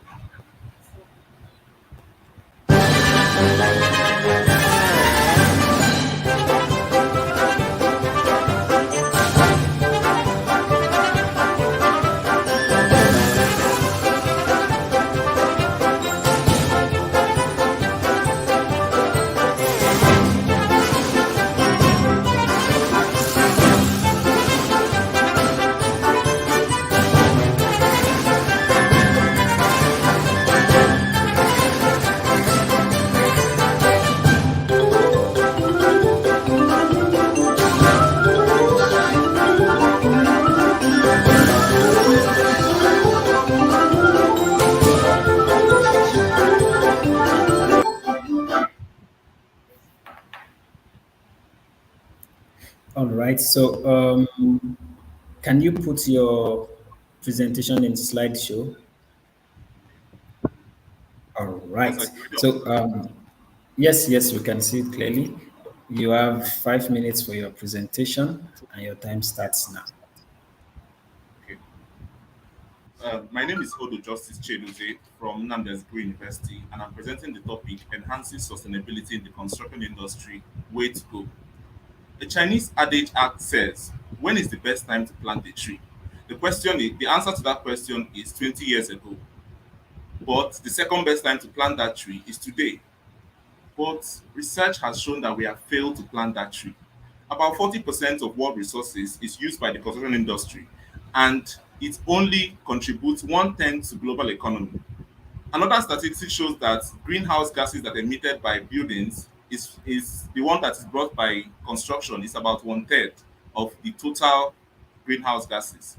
Now, these numbers are worrying because if we continue in this trajectory, we will have no planet our children to live and no resources for them to use.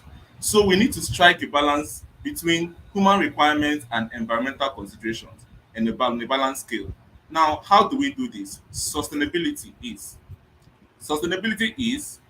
meeting the needs of people living today without compromising the ability of the future to meet their own needs. It's like handing a beautiful globe to the next generation, giving them something that is better than what we ourselves have.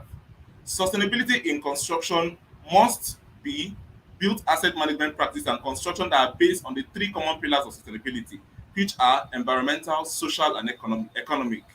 Now, these three pillars on a breakdown encompasses social sustainability, which highlights improvement of quality of life with social justice and integrity when it comes to construction. Now, economic sustainability deals with using the resources we have on our environment, distributing it fairly and efficiently among different buildings.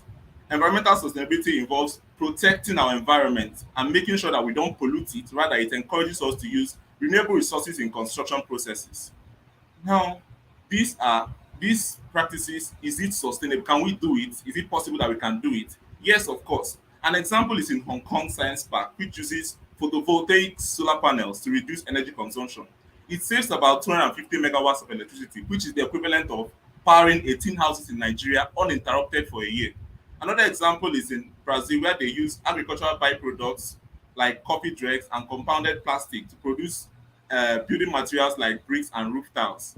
These are beautiful examples of sustainable practices around the world.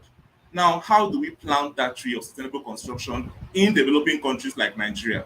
We need to create awareness. People need to know about sustainable practices. Professionals, government, officials, and position makers need to know more about sustainable construction. We need to make a case of people to see that it's beneficial for us to actually practice construction. That is not that expensive. It's something that we can do. It's feasible. We need to introduce the next generation of professionals who are undergraduates in the university to know more about sustainable construction and practice it. We need to also introduce these courses in seminars whereby people who are already practicing get to know more about sustainable construction. And also, the government needs to develop a framework for the adoption of such construction. Now, individually as us, while waiting for the government to help us do these things, how are we going to practice sustainability? We need to adopt procurement methods and build asset management practices that enhance sustainability. By doing this, we will give the next generation to come a beautiful earth to live in, and they will have us to thank for doing so. Thank you.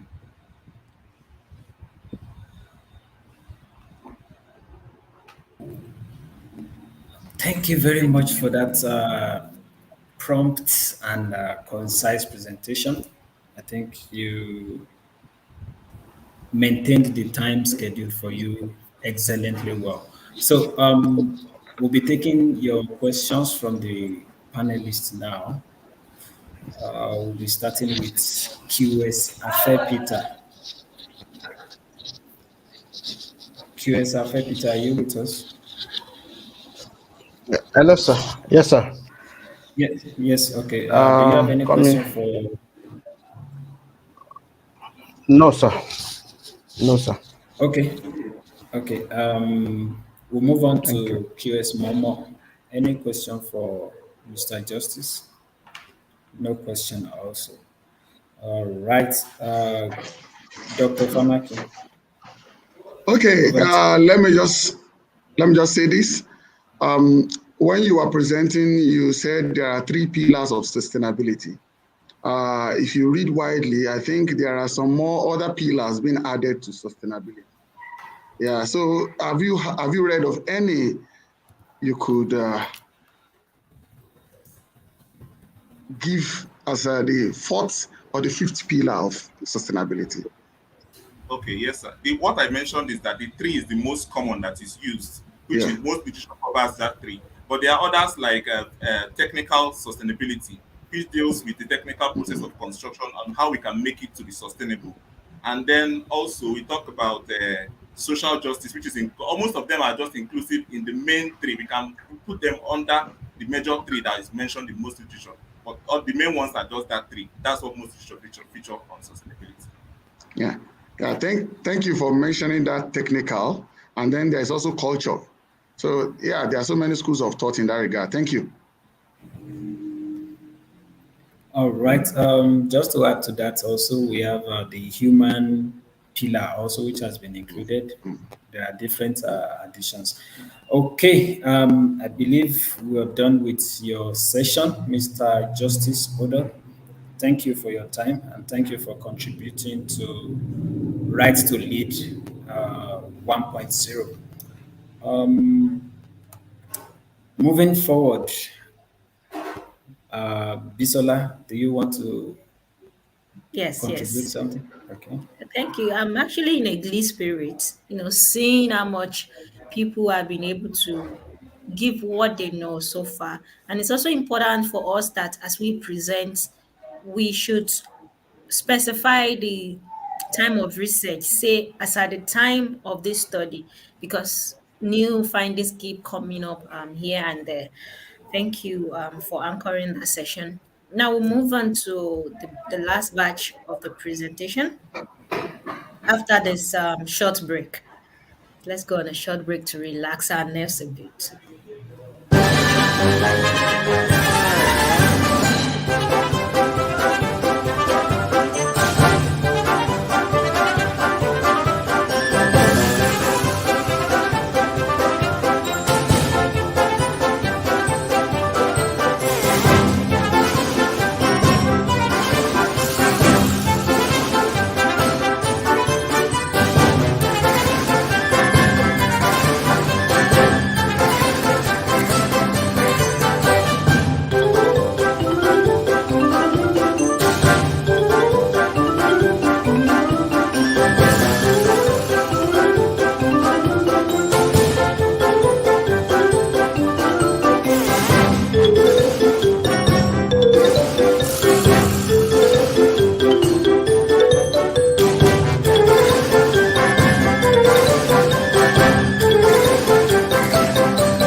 Welcome, welcome after that break. And yes, the sound for for this break was good. I was dancing. Yeah. Now well, I think we're on the last section of the presentation. So we will be having our last presenters, finalists to give their talk. And on the first person on the list is Sean Oluwadamilare, another candidate from the University of Ilorin, Kwara State. Welcome, Sean Oluwadamilare. Good afternoon. Thank you. You have 5 minutes and it starts now. I wish you the best. Uh, Good afternoon, everyone. Good afternoon, panel of judges and every panel. My name is Sholo Adamlari from the University of Ilorin, Department of Computer Surveying, 500 level, and I'll be presenting on topic automation in construction, challenges for construction professionals. Basically, automation is a technology concerned with application of mechanical, electronic, and computer-based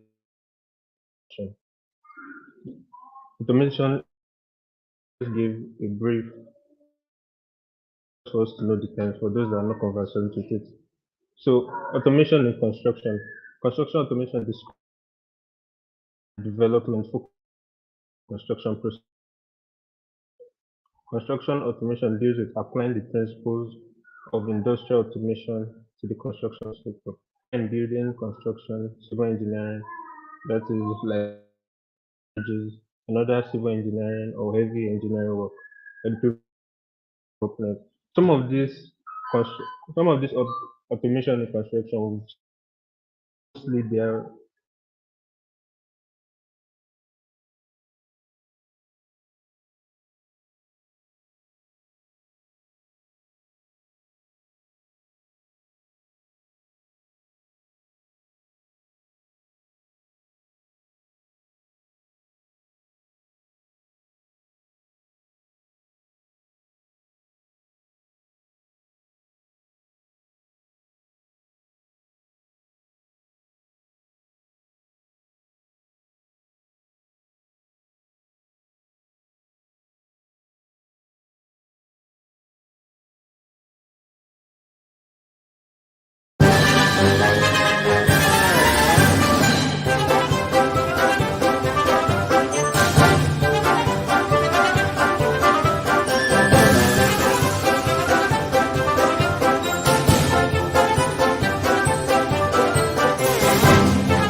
um, hello.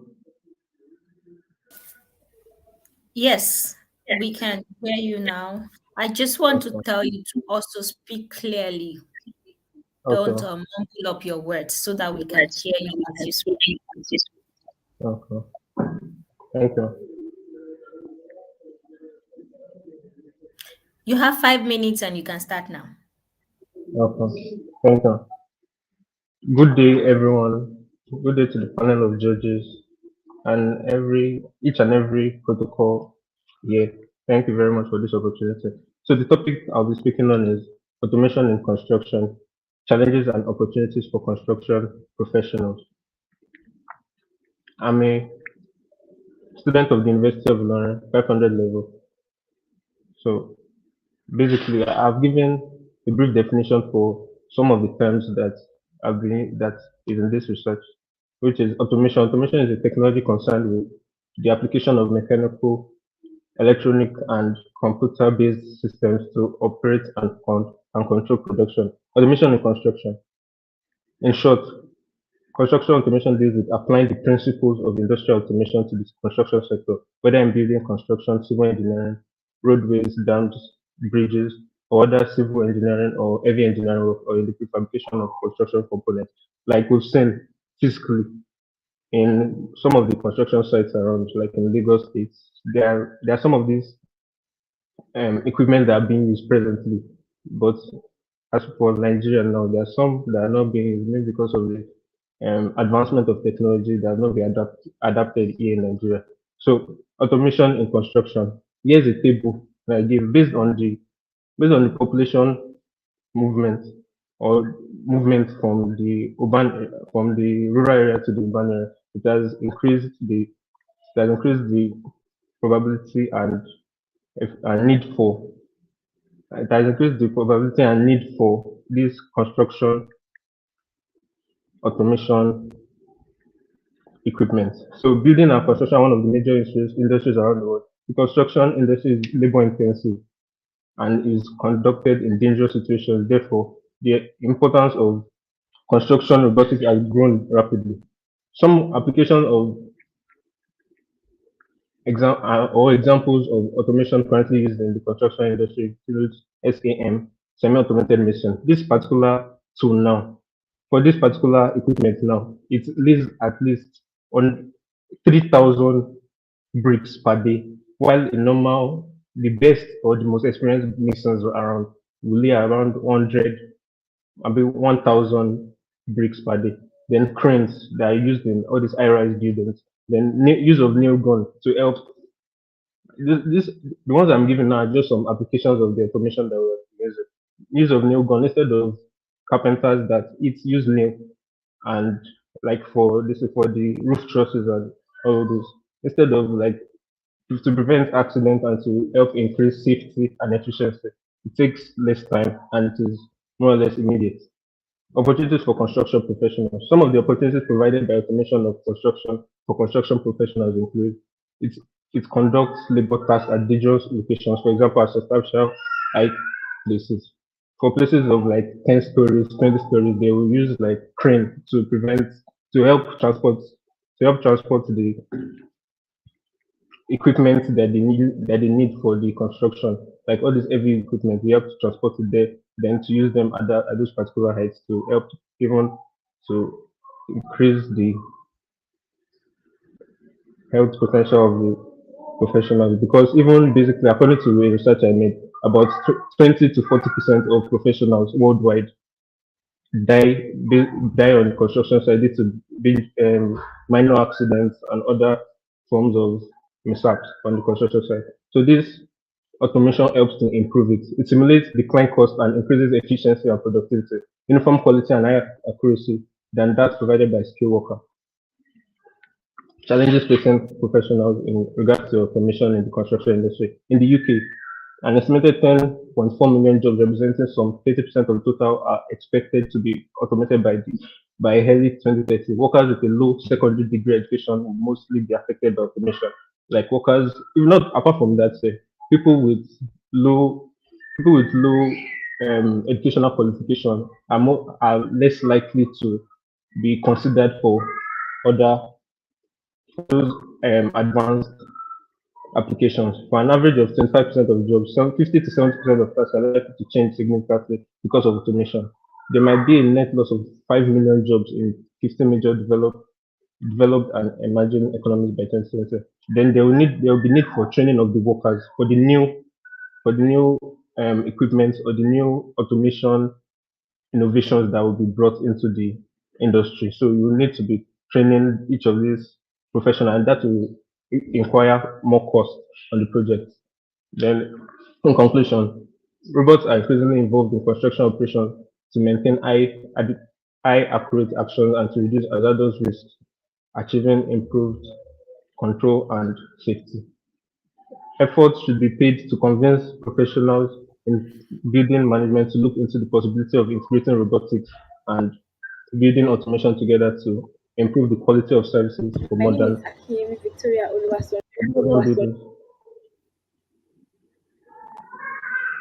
Okay, I think that's it. Yeah. Hello. Yeah, can you hear me? Yes, I can hear you. I'm sorry, I don't know what happened there, but you can Just round sent. up now your Okay. presentation. Okay. Thank you. Many research work suggest a highly autonomous robotic system for construction performance. The sense and act. This sense and act basically means like for all these robots, they in their surrounding, they adapt to the surrounding around them and perform the task that they are designed to perform. So if there's any difference in the specification or slight changing in the building construction, it can adapt and act. I mean, it did become a reality in the development of more advanced robotic systems for construction applications. So thank you for listening. Thank you. Okay, thank you for your presentation, Mr. Sean. I would like to bring on board the panelists now to ask some questions if they have on the presentation.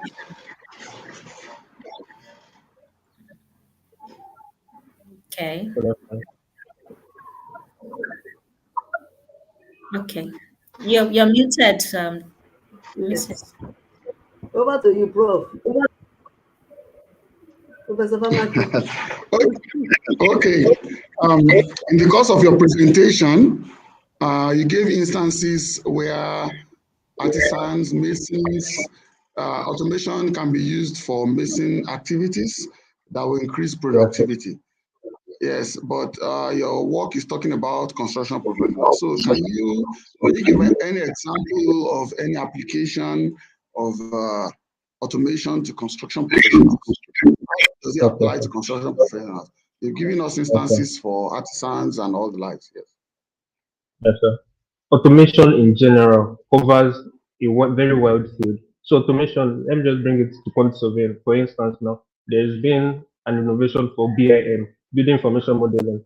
Like it can provide the like 5D information needed for the particular project, or even for let's bring it to quantity surveying, mean like Plan Swift, Bluebeam software can measure the can use to pick up for documents and plans in 2D. And there are other softwares too that can be used, like the Auto Revit, that can be used for 3D to get the accurate measurements for it. So for quantity surveyors now, that is a major breakthrough for us now because it increases the productivity, reduces the time that we used to take off, and then reduces stress.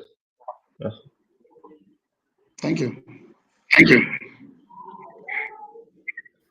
All right, thank you, Mokiko. I mean, panelists, and yeah, thank you, Sean Oluwadamilare, for your presentation. We hope for the best.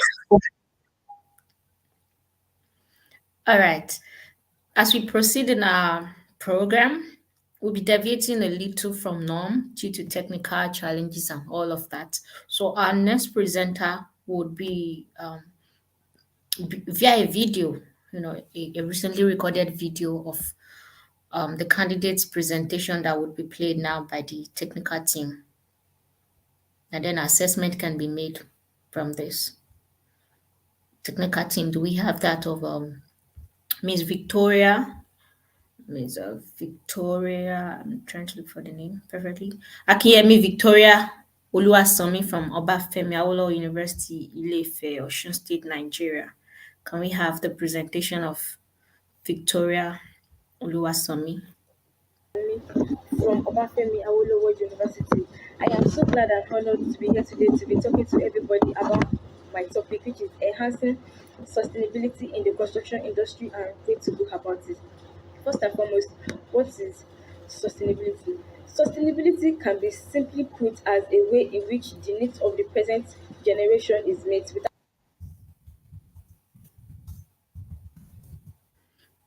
A technical team, we can't see the slide from this video. Can we show the slide along with the video or this audio recording if that is it? Or we go on a break while we try to fix that. Yeah. And also, yeah, we would also still want to know more from our audience what they think of the program as it's going so far. I see some comments, I see people cheering of their friends who have presented, and also some constructive feedbacks and criticisms. This is good. This is good. Also, I think while we're waiting, I would like to share some few thoughts from our assessors while we were going through the review of the the right to lead competition, the presentations that were done, the submission that was done by the candidates. They were given a time span to write and submit through some requirements, and there were several feedbacks. One notable one was from Dr. Femi Balogun, and he said, I found the process very organized. It is commendable that the topics are standard and addresses emergent areas of the construction industry. He also said that the scoring is confidential, the assessment process is transparent, well structured, and academically robust. He further said that the assessment templates cover the key features of an academic paper and the marks allotted looks very reasonable. Those who have put this exercise together within a professional body, not an academic institution, really, that is the YQSF, deserves commendation and are highly appreciated. He made another remark that he's indeed very proud to be part of this audience. And I also see that he's actually online in one of our online platforms watching the program. So he says we should keep this up. Another comment from our assessor is saying that this competition, this program has helped to identify areas where there's a need for significant improvement and development of writing skills for upcoming quantity surveyors. He also said, I would like to suggest to the organizers to run a Turnitin test.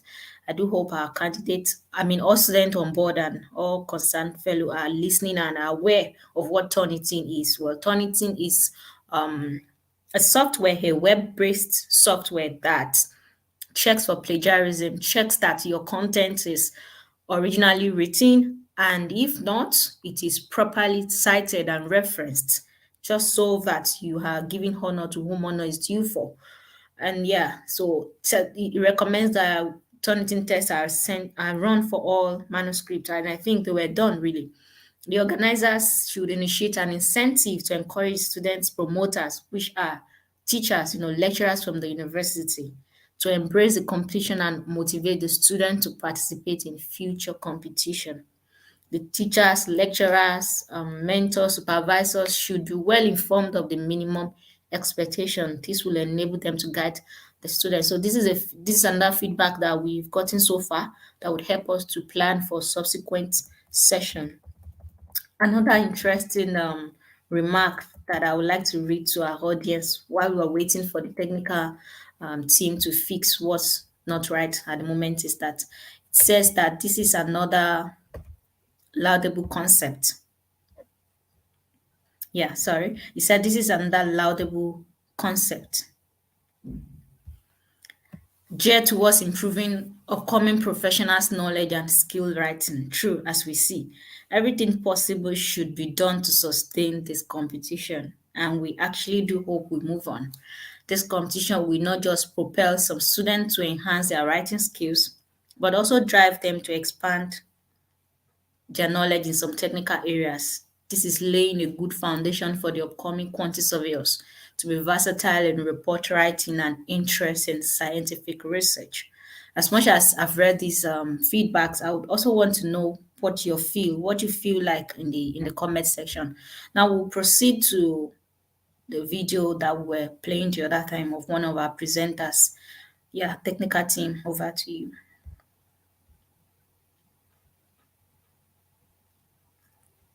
Yeah, I'm waiting for the presentation of Victoria.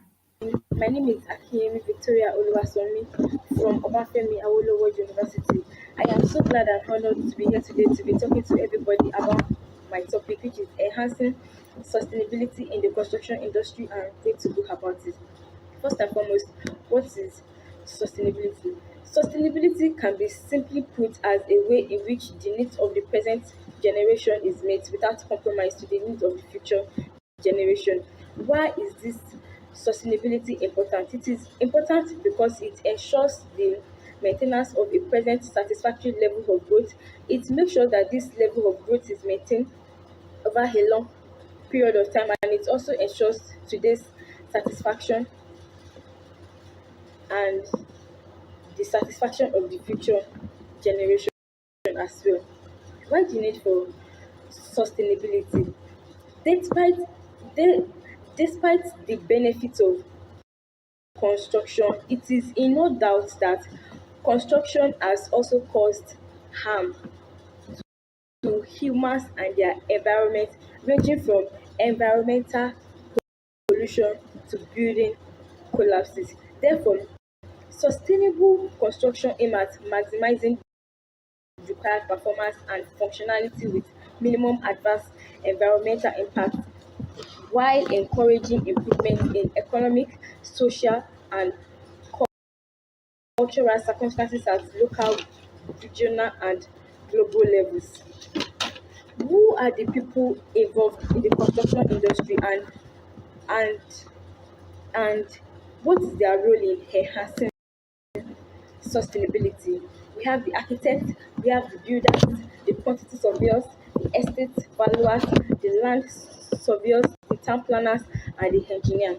Although they have different roles in the construction industry, they also have a common role of enhancing sustainability through the efficiency of their actions and decisions, some of which are designs. One, design. In design, the building should be designed to be more adaptable so that it will be efficiently utilized and it will stay longer in service. Two, the use of new materials like the sorry the use of new materials that do not wear off quickly, that is durable, is harmless, and is environmental friendly.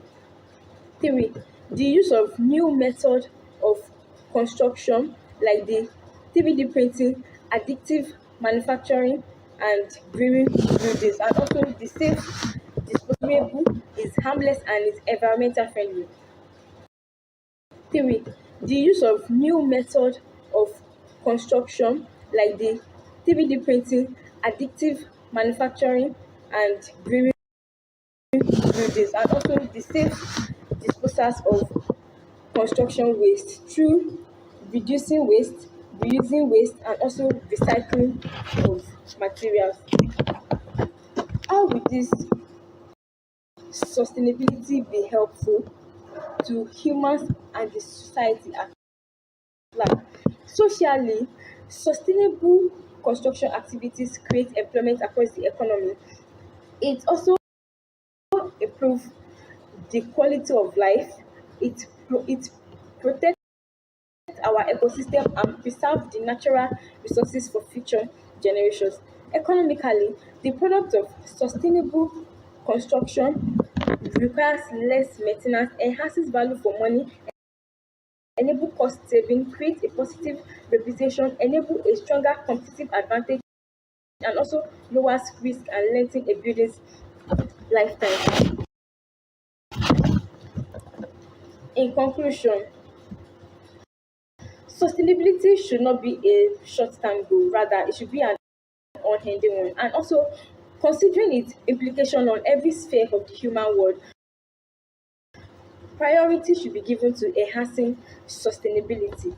Thank you very much.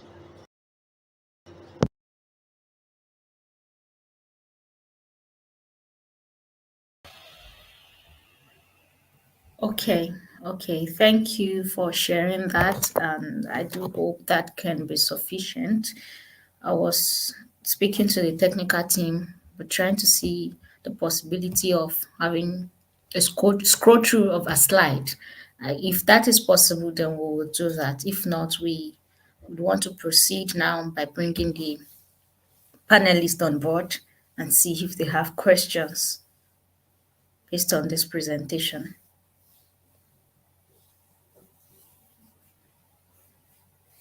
Okay,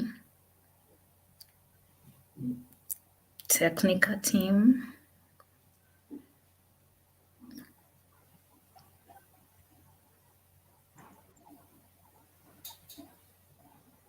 Okay, Dr. Famaki, are you there? Yes, I'm here. Okay, and then thank you. QS Mrs. Is Momo she and online? Is there any way she can attend to the questions? no, the student is not online to take questions, so that means we would have to, yeah, maybe wait for the general overview then from the There's no way assessors. we can ask her questions. Oh, well, I couldn't follow the video. I had some hiccups with my internet here, so I I was it was disjointed. I couldn't follow through, so there was no basis for asking questions from her, if there is any. Okay, but I do hope that the slide could be sufficient for assessment. That was why the candidates were taking through thorough process on how to come up with their slides and do their presentation. There was a lot of background work that was done on that regards. Okay, Okay. yeah, I think we will just move on to what we have, and we'll just continue to be agile in the way we do things, work with what we have on ground, and hoping for the best. Well, we do not have any other presenter. We had 10 finalists, but this was all we had, two ladies and the other guys. And yeah, I think my other moderator can come aboard now. Yeah, thank you very much. I believe we've had a productive event so far. Sadly, we were unable to take the last two presentations, but then overall, we've been able to get presentations from the other eight students, which I believe they've been educative and we've been able to pick up one or two points from their presentations. At this point, we might give the uh, judges time to quickly collate their results and have a run through again just to check if there are any errors or amendments to be made while we give a short announcement concerning our YQSF activities. So at the moment, YQSF was still the diaspora group. We're working on we've been having this series of webinars. We'll call it the webinar. I think the five series, webinar series, we've been having webinar one, webinar two, three, four. And at the moment, we have the fifth webinar, which will be coming up uh, very soon. I'm trying to pick the draft program so that we can speak from that program and then we Yeah, have a proper information. yeah, the screen is on now. Okay, yes. So we have the webinar 5, which is the grand finale, and that will be coming up on the 2nd of April. And the theme of this presentation would be blockchain technology and sustainable QS practice, the role of professionals and professional organization.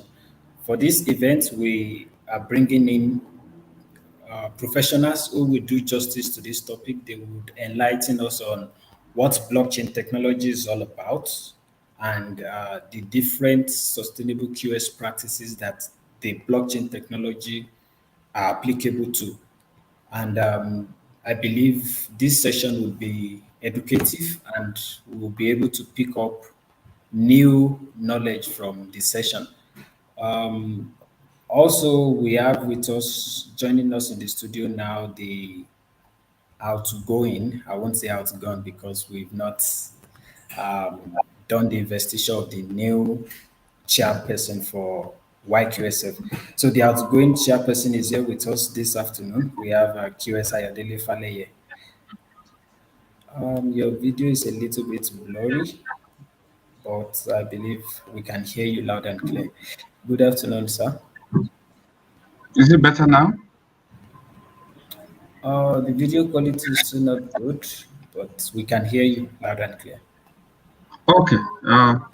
Good afternoon, QS Apolua, QS Tower Kalitu. Uh, Good afternoon.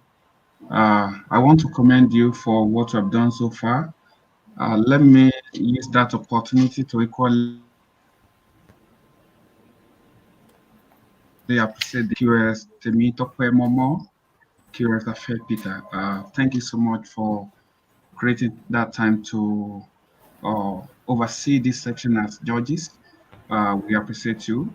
I want to equally appreciate the coordinator of Young QS Forum Diaspora, QS Toladin. Well done. We actually started this section for Right to Lead when I was the chairman of the Young QS Forum.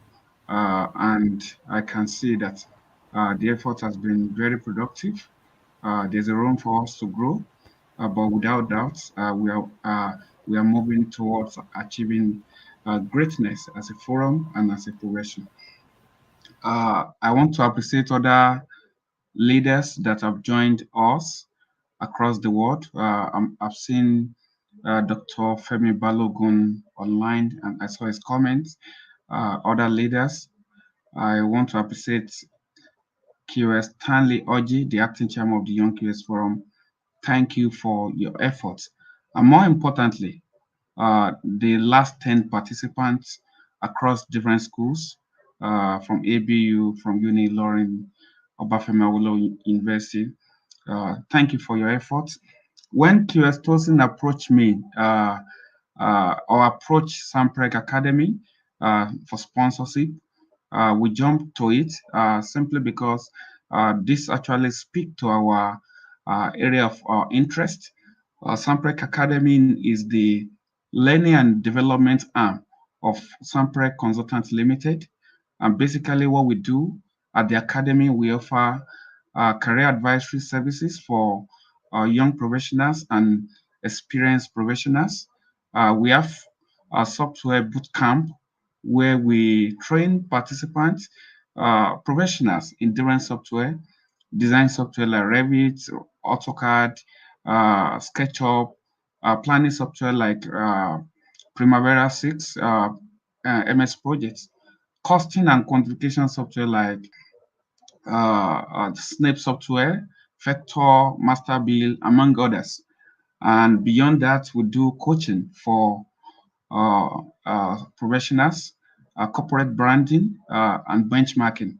And in recent times, because of our interface between young professionals and clients organization, we recently launched uh, uh, another stream of service, which is primarily to package young professionals through LinkedIn optimization, CV review, among others.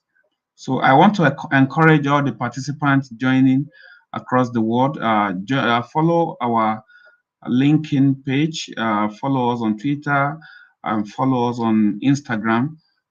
Just search for Samprek Academy. You see us on Twitter, you see us on Instagram. Then we have a growing followership on LinkedIn too. And we'll be glad to support initiative like this. There's no doubt. The Young QS Forum as a platform for networking, for training and capacity building. We enjoy support of the Samprek Academy. And once again, I want to appreciate all our panelists. Then let me say this before I close.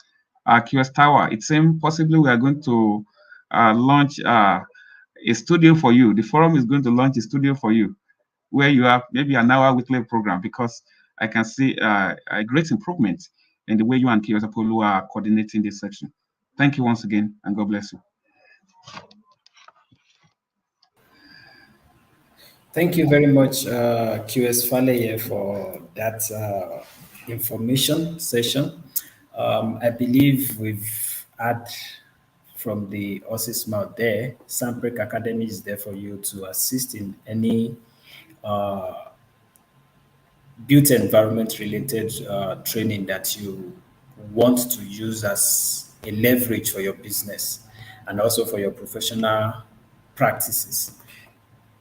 Um, Bisola, do you have any information to pass across before we call on the judges to give a comment?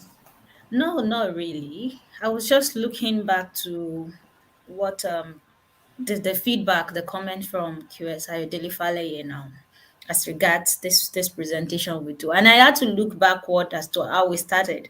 We started with student engagement, the FUTA QS Hour radio program presentation.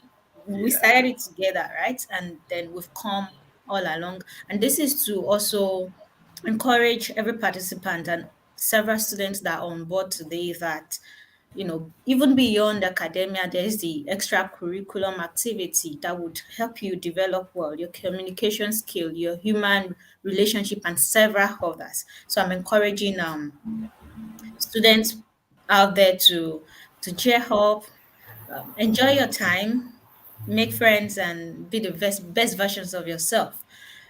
As we also prepare for further webinars, we do hope to see your active participation. Share this, spread the good news to your friends and colleagues that there's more to learn, there's more to do, irrespective of our different geographical spaces.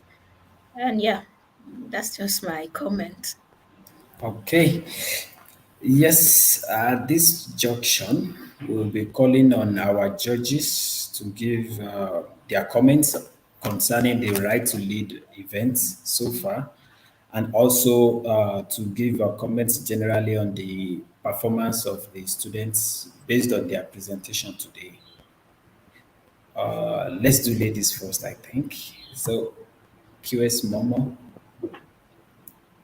can we have your comments concerning the right to lead 1.0, the presentations we've had so far today, your view and general comments for the student also. Thank you so much. Thank you so much. Once again, I want to celebrate this laudable initiative, which I believe is the beginning of a glorious tomorrow. You see, anytime I have this opportunity, I see it as a gold mine that people should quickly see what we can see with such opportunity, and now we are failing. I wish I have the privilege of doing this when I was a young quantity surveyor like them. See, apart from the fact that this will give them a great leverage as a quantity surveyor in future, you know that you are building a very wonderful skill that many people they may not even have the knowledge of. It's not everybody that can stand in the midst of people and will be talking. I believe you guys can hear me very well. Yes. Yes. Can you hear me? Okay, thank you. It's not everybody that have the courage. We have so many people that are very, very intellectual, very, very intelligent, the people you call genius, but they don't have the capacity to present, to display that potential they have. Maybe by reason of my second career or second assignment I have the privilege of relating with young adults seriously I have the privilege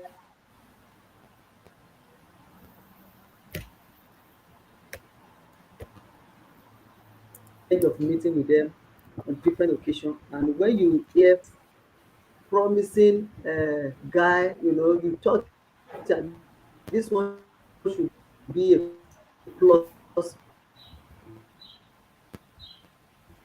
to the community, to the society, to the family. And when you see what they are saying, you'll be shocked because they are totally off it. Most of them, they don't have the ability to present. So that is just by the way of presentation. So young, I want to congratulate you as well. You may not be the best, but you have seen it as an opportunity.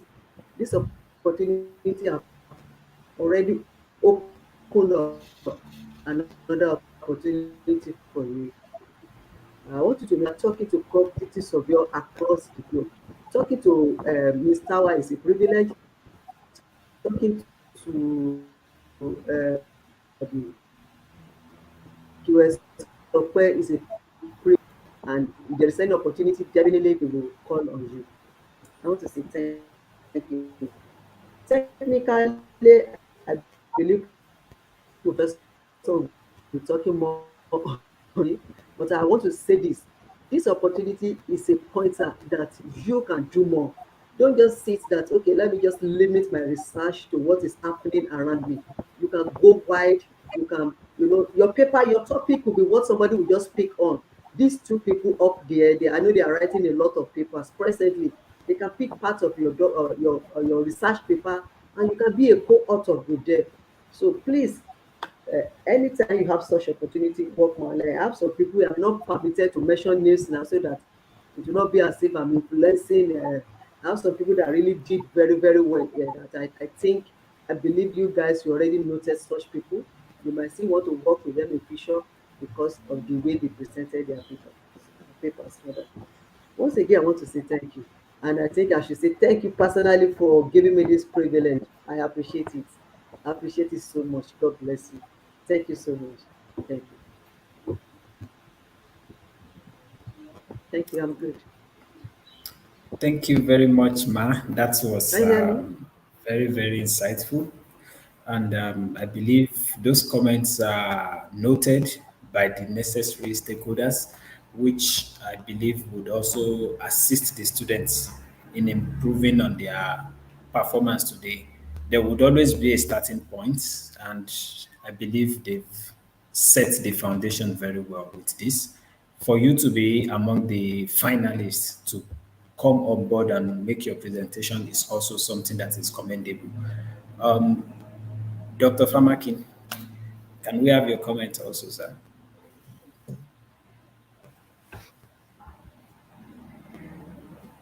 Yeah, thank you for the opportunity to be part of this occasion. Well, I want to thank the students. It's a good trial from all of them. They've done really well.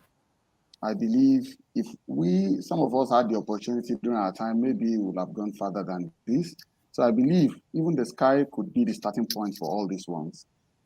Great, great topics, great presentations. I can see confidence brewing from some of them, talking with confidence, talking with courage, and they have all it takes to go far if they wish to work in the academia and to conduct researches in the future. I think if at this level, as undergraduate students, they could present courageously like this, I believe with little improvements in the nearest future, we should see them presenting on the world stage in different parts of the world. I believe so much in that. Yeah, so on the other hand, I want to say some things about some of the presentations made. I believe when you are presenting, there are some statements you make that they are so authoritative that needs a backing, maybe a source, a reference. Some of you omitted that in the course of your presentation. Then when you are doing the research, you don't personalize. I could see some of the students presenting saying, I did this, so you try as much as possible to reduce your involvement in that research. And then some were reading through the slides. I think for you to maintain the audience and to allow the audience to follow through with you, you don't necessarily have to read exactly what you have on the slide. And that's why sometimes you just give a key point as a bullet, and then when you are talking, it makes others to follow you. But when you are reading the slide, it makes it boring. Those who have access to the slides before then will not follow you. They might be engaged in other things. And then in conducting research, methodology is very, very important. The methodology is very important. I see that many of you did not pay serious attention to the methodology. The methodology you use is very, very key. You can have a good topic, you can have a good objective, you can have everything good, but once your methodology is wrong or methodology is not giving proper credence, then it may spoil everything you have done behind the scene. So we should take note of that. And then the recommendations, some of the recommendations given by some of the students do not emanate from the conclusions they have made. Your recommendations should emanate from the conclusions that you have drawn from the study. So once you have drawn the conclusion, each conclusion, you should have a corresponding recommendation to that conclusion. I think those are some of the few comments I have to the students. I believe they might have had from me those comments. And then to the YQSF, it's a great initiative. I just hope we can continue this subsequently. And then on the technical issue, I think some of the students, we should have a scenario where students can even present, send in their videos, so that if technical issues do not allow us to listen to the students very well, we can give them a level playing ground through the videos that could be sent either before or after, so that no students will be shortchanged by virtue of technical issues from their own end. Yes. Then I want to also suggest, I don't know, if it's possible for the best 3 students to have opportunities to present in one of the NIQS seminars, maybe nationally, so that they would also have more confidence to talk with people with their expense paid by maybe the YQSF to that seminar, so that they will have opportunities to present themselves to a wider network, both physically. I think that's a suggestion from me. Maybe the YQSF can consider that. So thank you very much once again for the opportunity to be one of the panelists this morning or afternoon. And I want to thank everyone who has been involved in organizing this, and saying this is a job well done.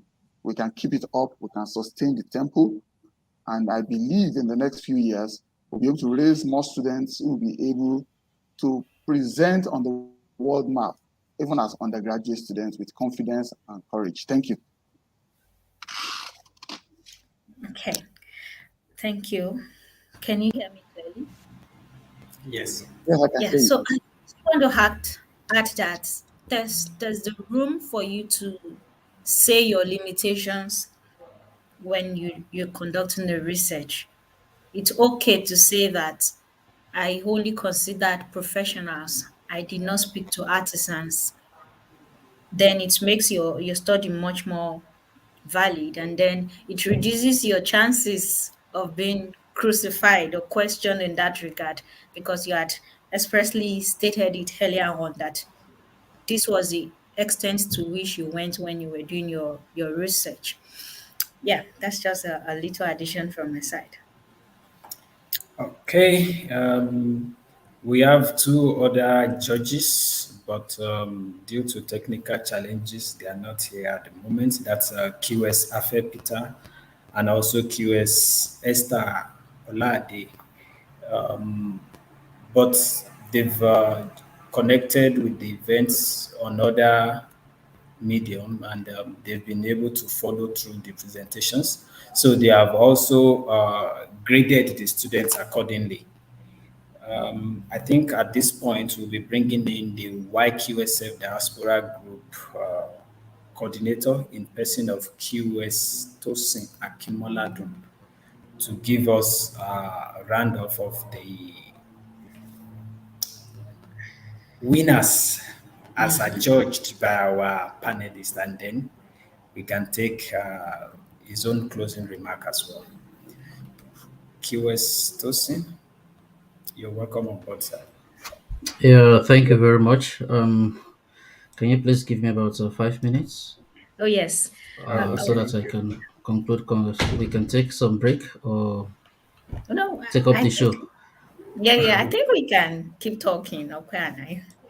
Yeah. So about a suggestion Dr. Famaki made as to the idea of allowing the top presenters, go further to the larger umbrella. Very nice initiative. Aside the NIQS and the YQSF umbrella, we also need more community support. We need professionals to on board. We need more lecturers coming on board to support the students because we had to some extent low turnout as we had envisaged when we started the program. The call out went out on time and some students didn't meet up with the criteria. So we were not totally pleased with the total turnout after all of the candidates and then the final ones that eventually presented today. That's a challenge, and it's also a call for organizations even beyond NIQS and professionals who are up there already, and also student groups too. I know that there's the quantity surveying student chapter. Every hand needs to be on board. And that thing I would like to add is the power of collaboration. This is another avenue. This is a panacea for you to connect with people, collaborate, write well. I remember the testimonial of one of my academic mentors whose work was highly, referenced, highly cited today by most of our presenters. Dr. Okay. He shared how one of his students back then landed a first job as a result of a publication that she actually had, which means that this little effort you think it's not necessarily a baby step any longer. It's a bold one. You never can tell how far it will get you. We keep developing day by day. And I would also appreciate if most of the candidates here today would come together maybe on a WhatsApp group or any of these social media platform and keep up this academic relationship. Some are up there already. We have final year students already who already have number of experience in presentation and the likes. And then we have 300 level students who are upcoming.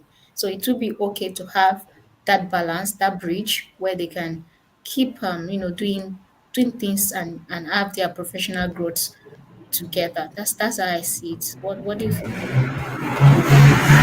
Okay, apologies for that background noise. Okay, to add to what Tawa Kalitu had said, I believe this should be an avenue for the lecturers to bring up these participants today into research writing arena. So, take for instance, one of the recommendation by QS Famakina and then QS Momo is that these students can be collaborated with. So, if you, as a lecturer, you can call one of the students to say, okay, come and give your inputs to this particular research. You can handle the literature review section and let me see what you're able to come up with. And then the lecturer can refine whatever the student has been able to come up with. And then they have a publication. And this goes on and on like that to build the generation coming up. And it will also assist the students to have a name for themselves. We have students who are still in their third year who submitted and participated in this event. So if you can continue to groom them, by the time they get to their final year in 500 level, they would be able to make tangible publications on their own. And from there, they are developed, they are able to stand shoulder to shoulder with students from outside Nigeria who have other facilities that have been able to assist them in their publication journey. So I believe this avenue should be expanded more, and the responsibility will lie on our lecturers. I believe most of the students that participated in this Right to Lead 1.0 took the initiative upon themselves to write their submission themselves without any guidance from their lecturers. So I believe if we have collaboration with between the students and the lecturers, they are able to come up with something more tangible, more presentable that can be published. And also, what they have done today, this write-up that they've submitted for rights to lead can also be revised. So that's another avenue which the lecturers can collaborate with students. You can work on what they have presented for this competition, revise it. If there's a need to bring in empirical study findings also, you can extend to that level. And at the end of the day, you are able to get something meaningful to publish from this research other than just leaving it as it is. Um, then also, if we look at the Recon, that's the research conference organized by Nigerian Institute of Quantity Surveyors. I believe the YQSF body can liaise with the organizers to bring in maybe the top three, just as QS Pharmacy had suggested. We can bring in the top three to make their presentation at the coming Recon event, and then these students are able to have one-on-one interaction with other presenters. They are able to see how presentations are made in a conference setting, and then I believe that will boost their interest in research writing, which would eventually help our profession generally. Um, Also, I think we can look at the possibility of bringing up maybe once or twice in a month sessions to train our students. I know we have a particular course in our final year that talks about research methodology.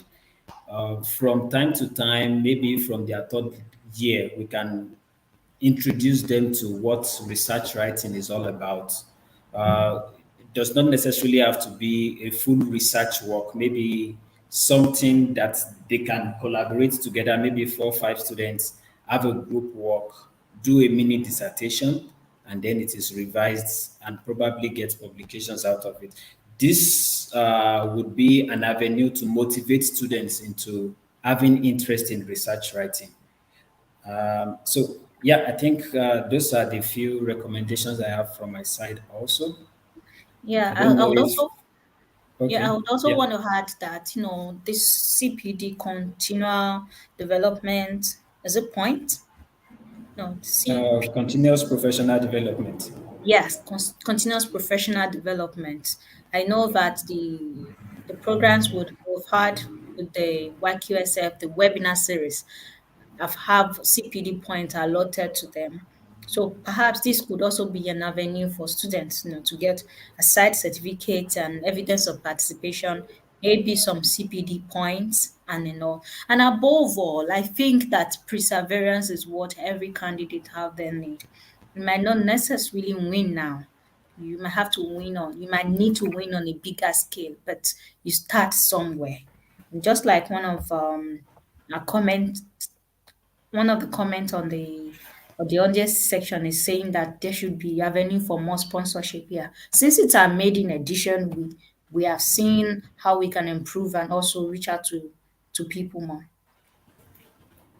Okay. Yeah,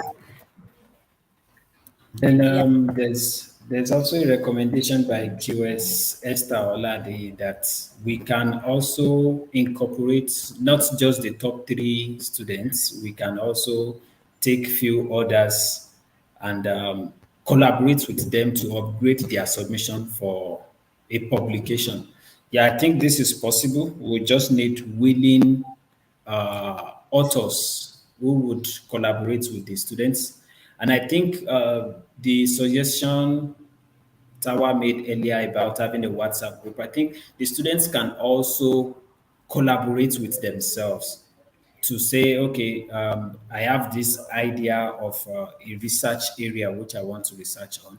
Can you assist me to put ideas together? And then if they come up with something tangible, they can always take it to their lecturer or supervisor to say, okay, help us with this review and then give us comments, and then they can take it up for publication. So I believe these are different options that are applicable to improve the research writing abilities of our students generally.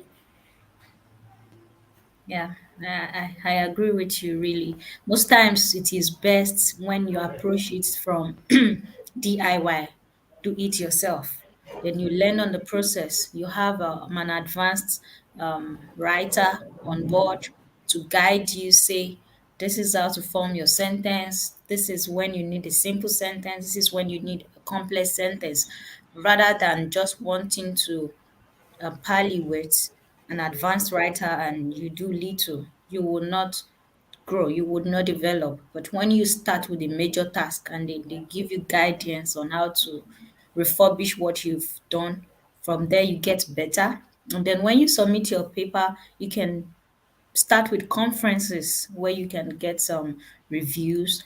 From there, you upgrade to journal paper, different depending on their ranking. Then you begin to grow better and better, and someday you publish with Nature, where yeah, you move on to the high ranking ones. And for me, it's a good initiative. I really appreciate it. Yeah, and now I think we're done with our parts as moderators. We leave the job now to the coordinator to give us the final results, as I know everyone is expectant.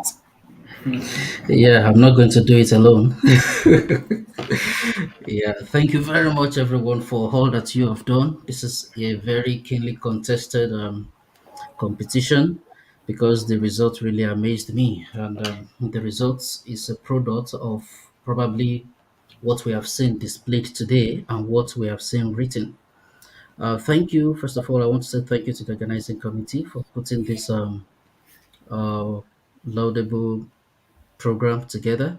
There may be a lot of flaws. We are learning. It's a learning curve. Obviously, the next edition is going to be better, much more better than this edition.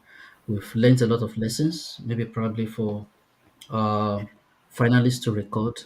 We can guide them. I actually had meetings with each and every one of them one on one, taking them through how to use this platform. I think what I could have done was to probably uh, give them slots to record, and we play the recording, with the slide showing. So that would have given everyone a fair playing ground. But we did try our best to accommodate a lot of um, the anomalies. Very sorry we couldn't take one presentation, and that's from QS. I'm calling him QS. Yeah, it's a QS, but not yet registered. That's from Ahmad Mustaqim. I'm very very sorry. I tried all we could to get recordings in, but the recordings came in very very late.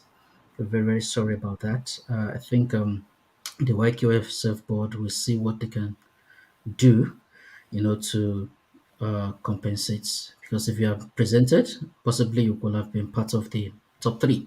We're very sorry about that. Um, yeah. Before I go to the announcements of the results, let me make all necessary announcements before everybody leave. Yeah, we have seen a lot of writings and I've read a lot of the recommendations that have been made by everyone, the panelists, the moderators, and even our assessors.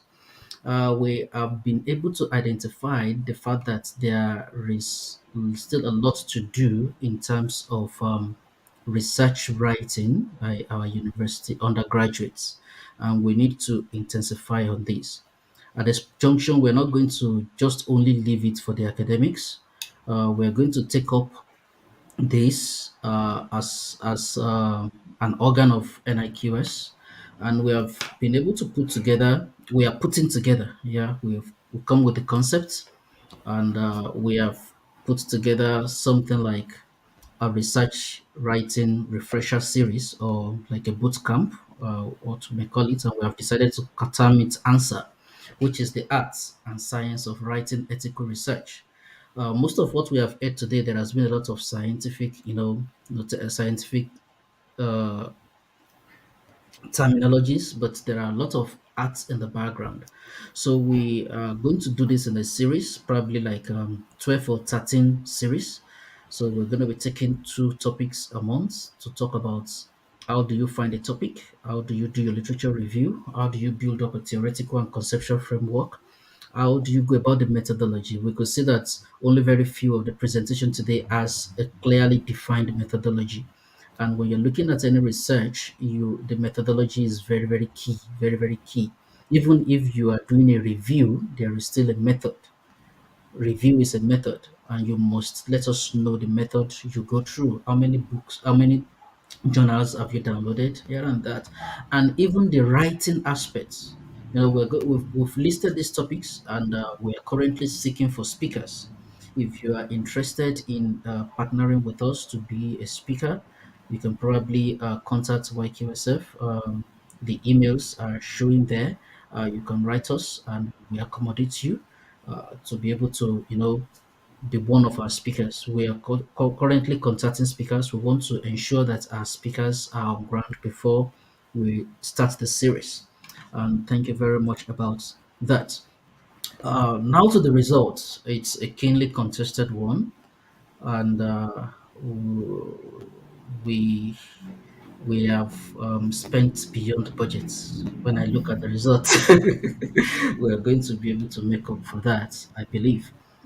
Um, Second runner up, it's supposed to be one, but fortunately for us, we have three ties, Wow. and we can't really we can't go ahead to say we want to break the tie because time has been fast spent. So on this note, I want to congratulate Ifedayo Abayomi, um Mr. Ayuba Abu, and Mr. Wisdom Apan for making it to be the third position, which is the second runner-up in this competition. Congratulations, congratulations, congratulations. And the first runner-up, which is the second position. Before I go to the second position, I want to believe each of the second runner-up are going to get their cash prize of 40,000 each. And we are going to be working with we'll work with Recon to see if their papers could be fleshed up, and they make a public presentation. We'll work towards that according with the recommendation we've gotten. The second, which is the first runner up, is no other person than Mr. Odo Justice from Nnamdi Azikiwe University, Oka. Congratulations. And you have won yourself 60,000 cash prize from YQSF. Thank you very much. Congratulations. And the winner of this maiden edition, Let the drum roll. this person actually won on paper. um, because the procedure we went through in actually getting this job done is to aggregate the scores from the paper and the oral. So the winner of this maiden edition goes to an undergraduate from the University of Ilorin, Ilorin, Kwara State, and that is in person of Shaw Oluwadamilare, and that is the winner of the grand prize, 100,000 cash prize. Congratulations, congratulations, congratulations. And we are going to write to, we want you to, we'll contact you because we have your email and we have your contact number, and we'll be able to go through the process of remitting the cash into your account. No one is a loser. Everyone in the finalists, every finalist is going to they're going to get certificate of participation showing they actually made it to the top 10. And everyone who participated in the competition are going to get a certificate of participation as well. And the certificate is going to indicate the topic you wrote on. Who knows? It might speak for you tomorrow. So thank you. Once again, I want to appreciate the organizing committee, starting with QS Dr. Olawumi Timothy, QS Dr. Mrs. Adegbembo, QS Dr. Feyi Leo, QS Tawakalitu Bisola Odubiyi, QS Opeoluwa Akinradewo, and my humble self, QS Olawale Tosin Toladun. Also, I want to appreciate all our assessors. Uh, all our assessors. I can't really mention all the names. We have, I can remember some Dr.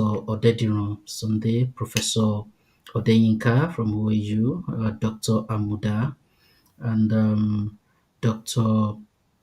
Gumola, Professor Olatunji, Professor Aibino, and Professor Awodele, and Dr. Adeniyi, Dr. Olanipekun, Mrs. Oyeyi. I want to appreciate and Dr. Zane. Is it is it Zane from New Zealand? We want to appreciate each and every one of you for the time you give because we didn't pay you a dime. You sacrificed your time for us. We are very, very grateful. And to the panel of judges who were contacted within the last 2 weeks, thank you very much.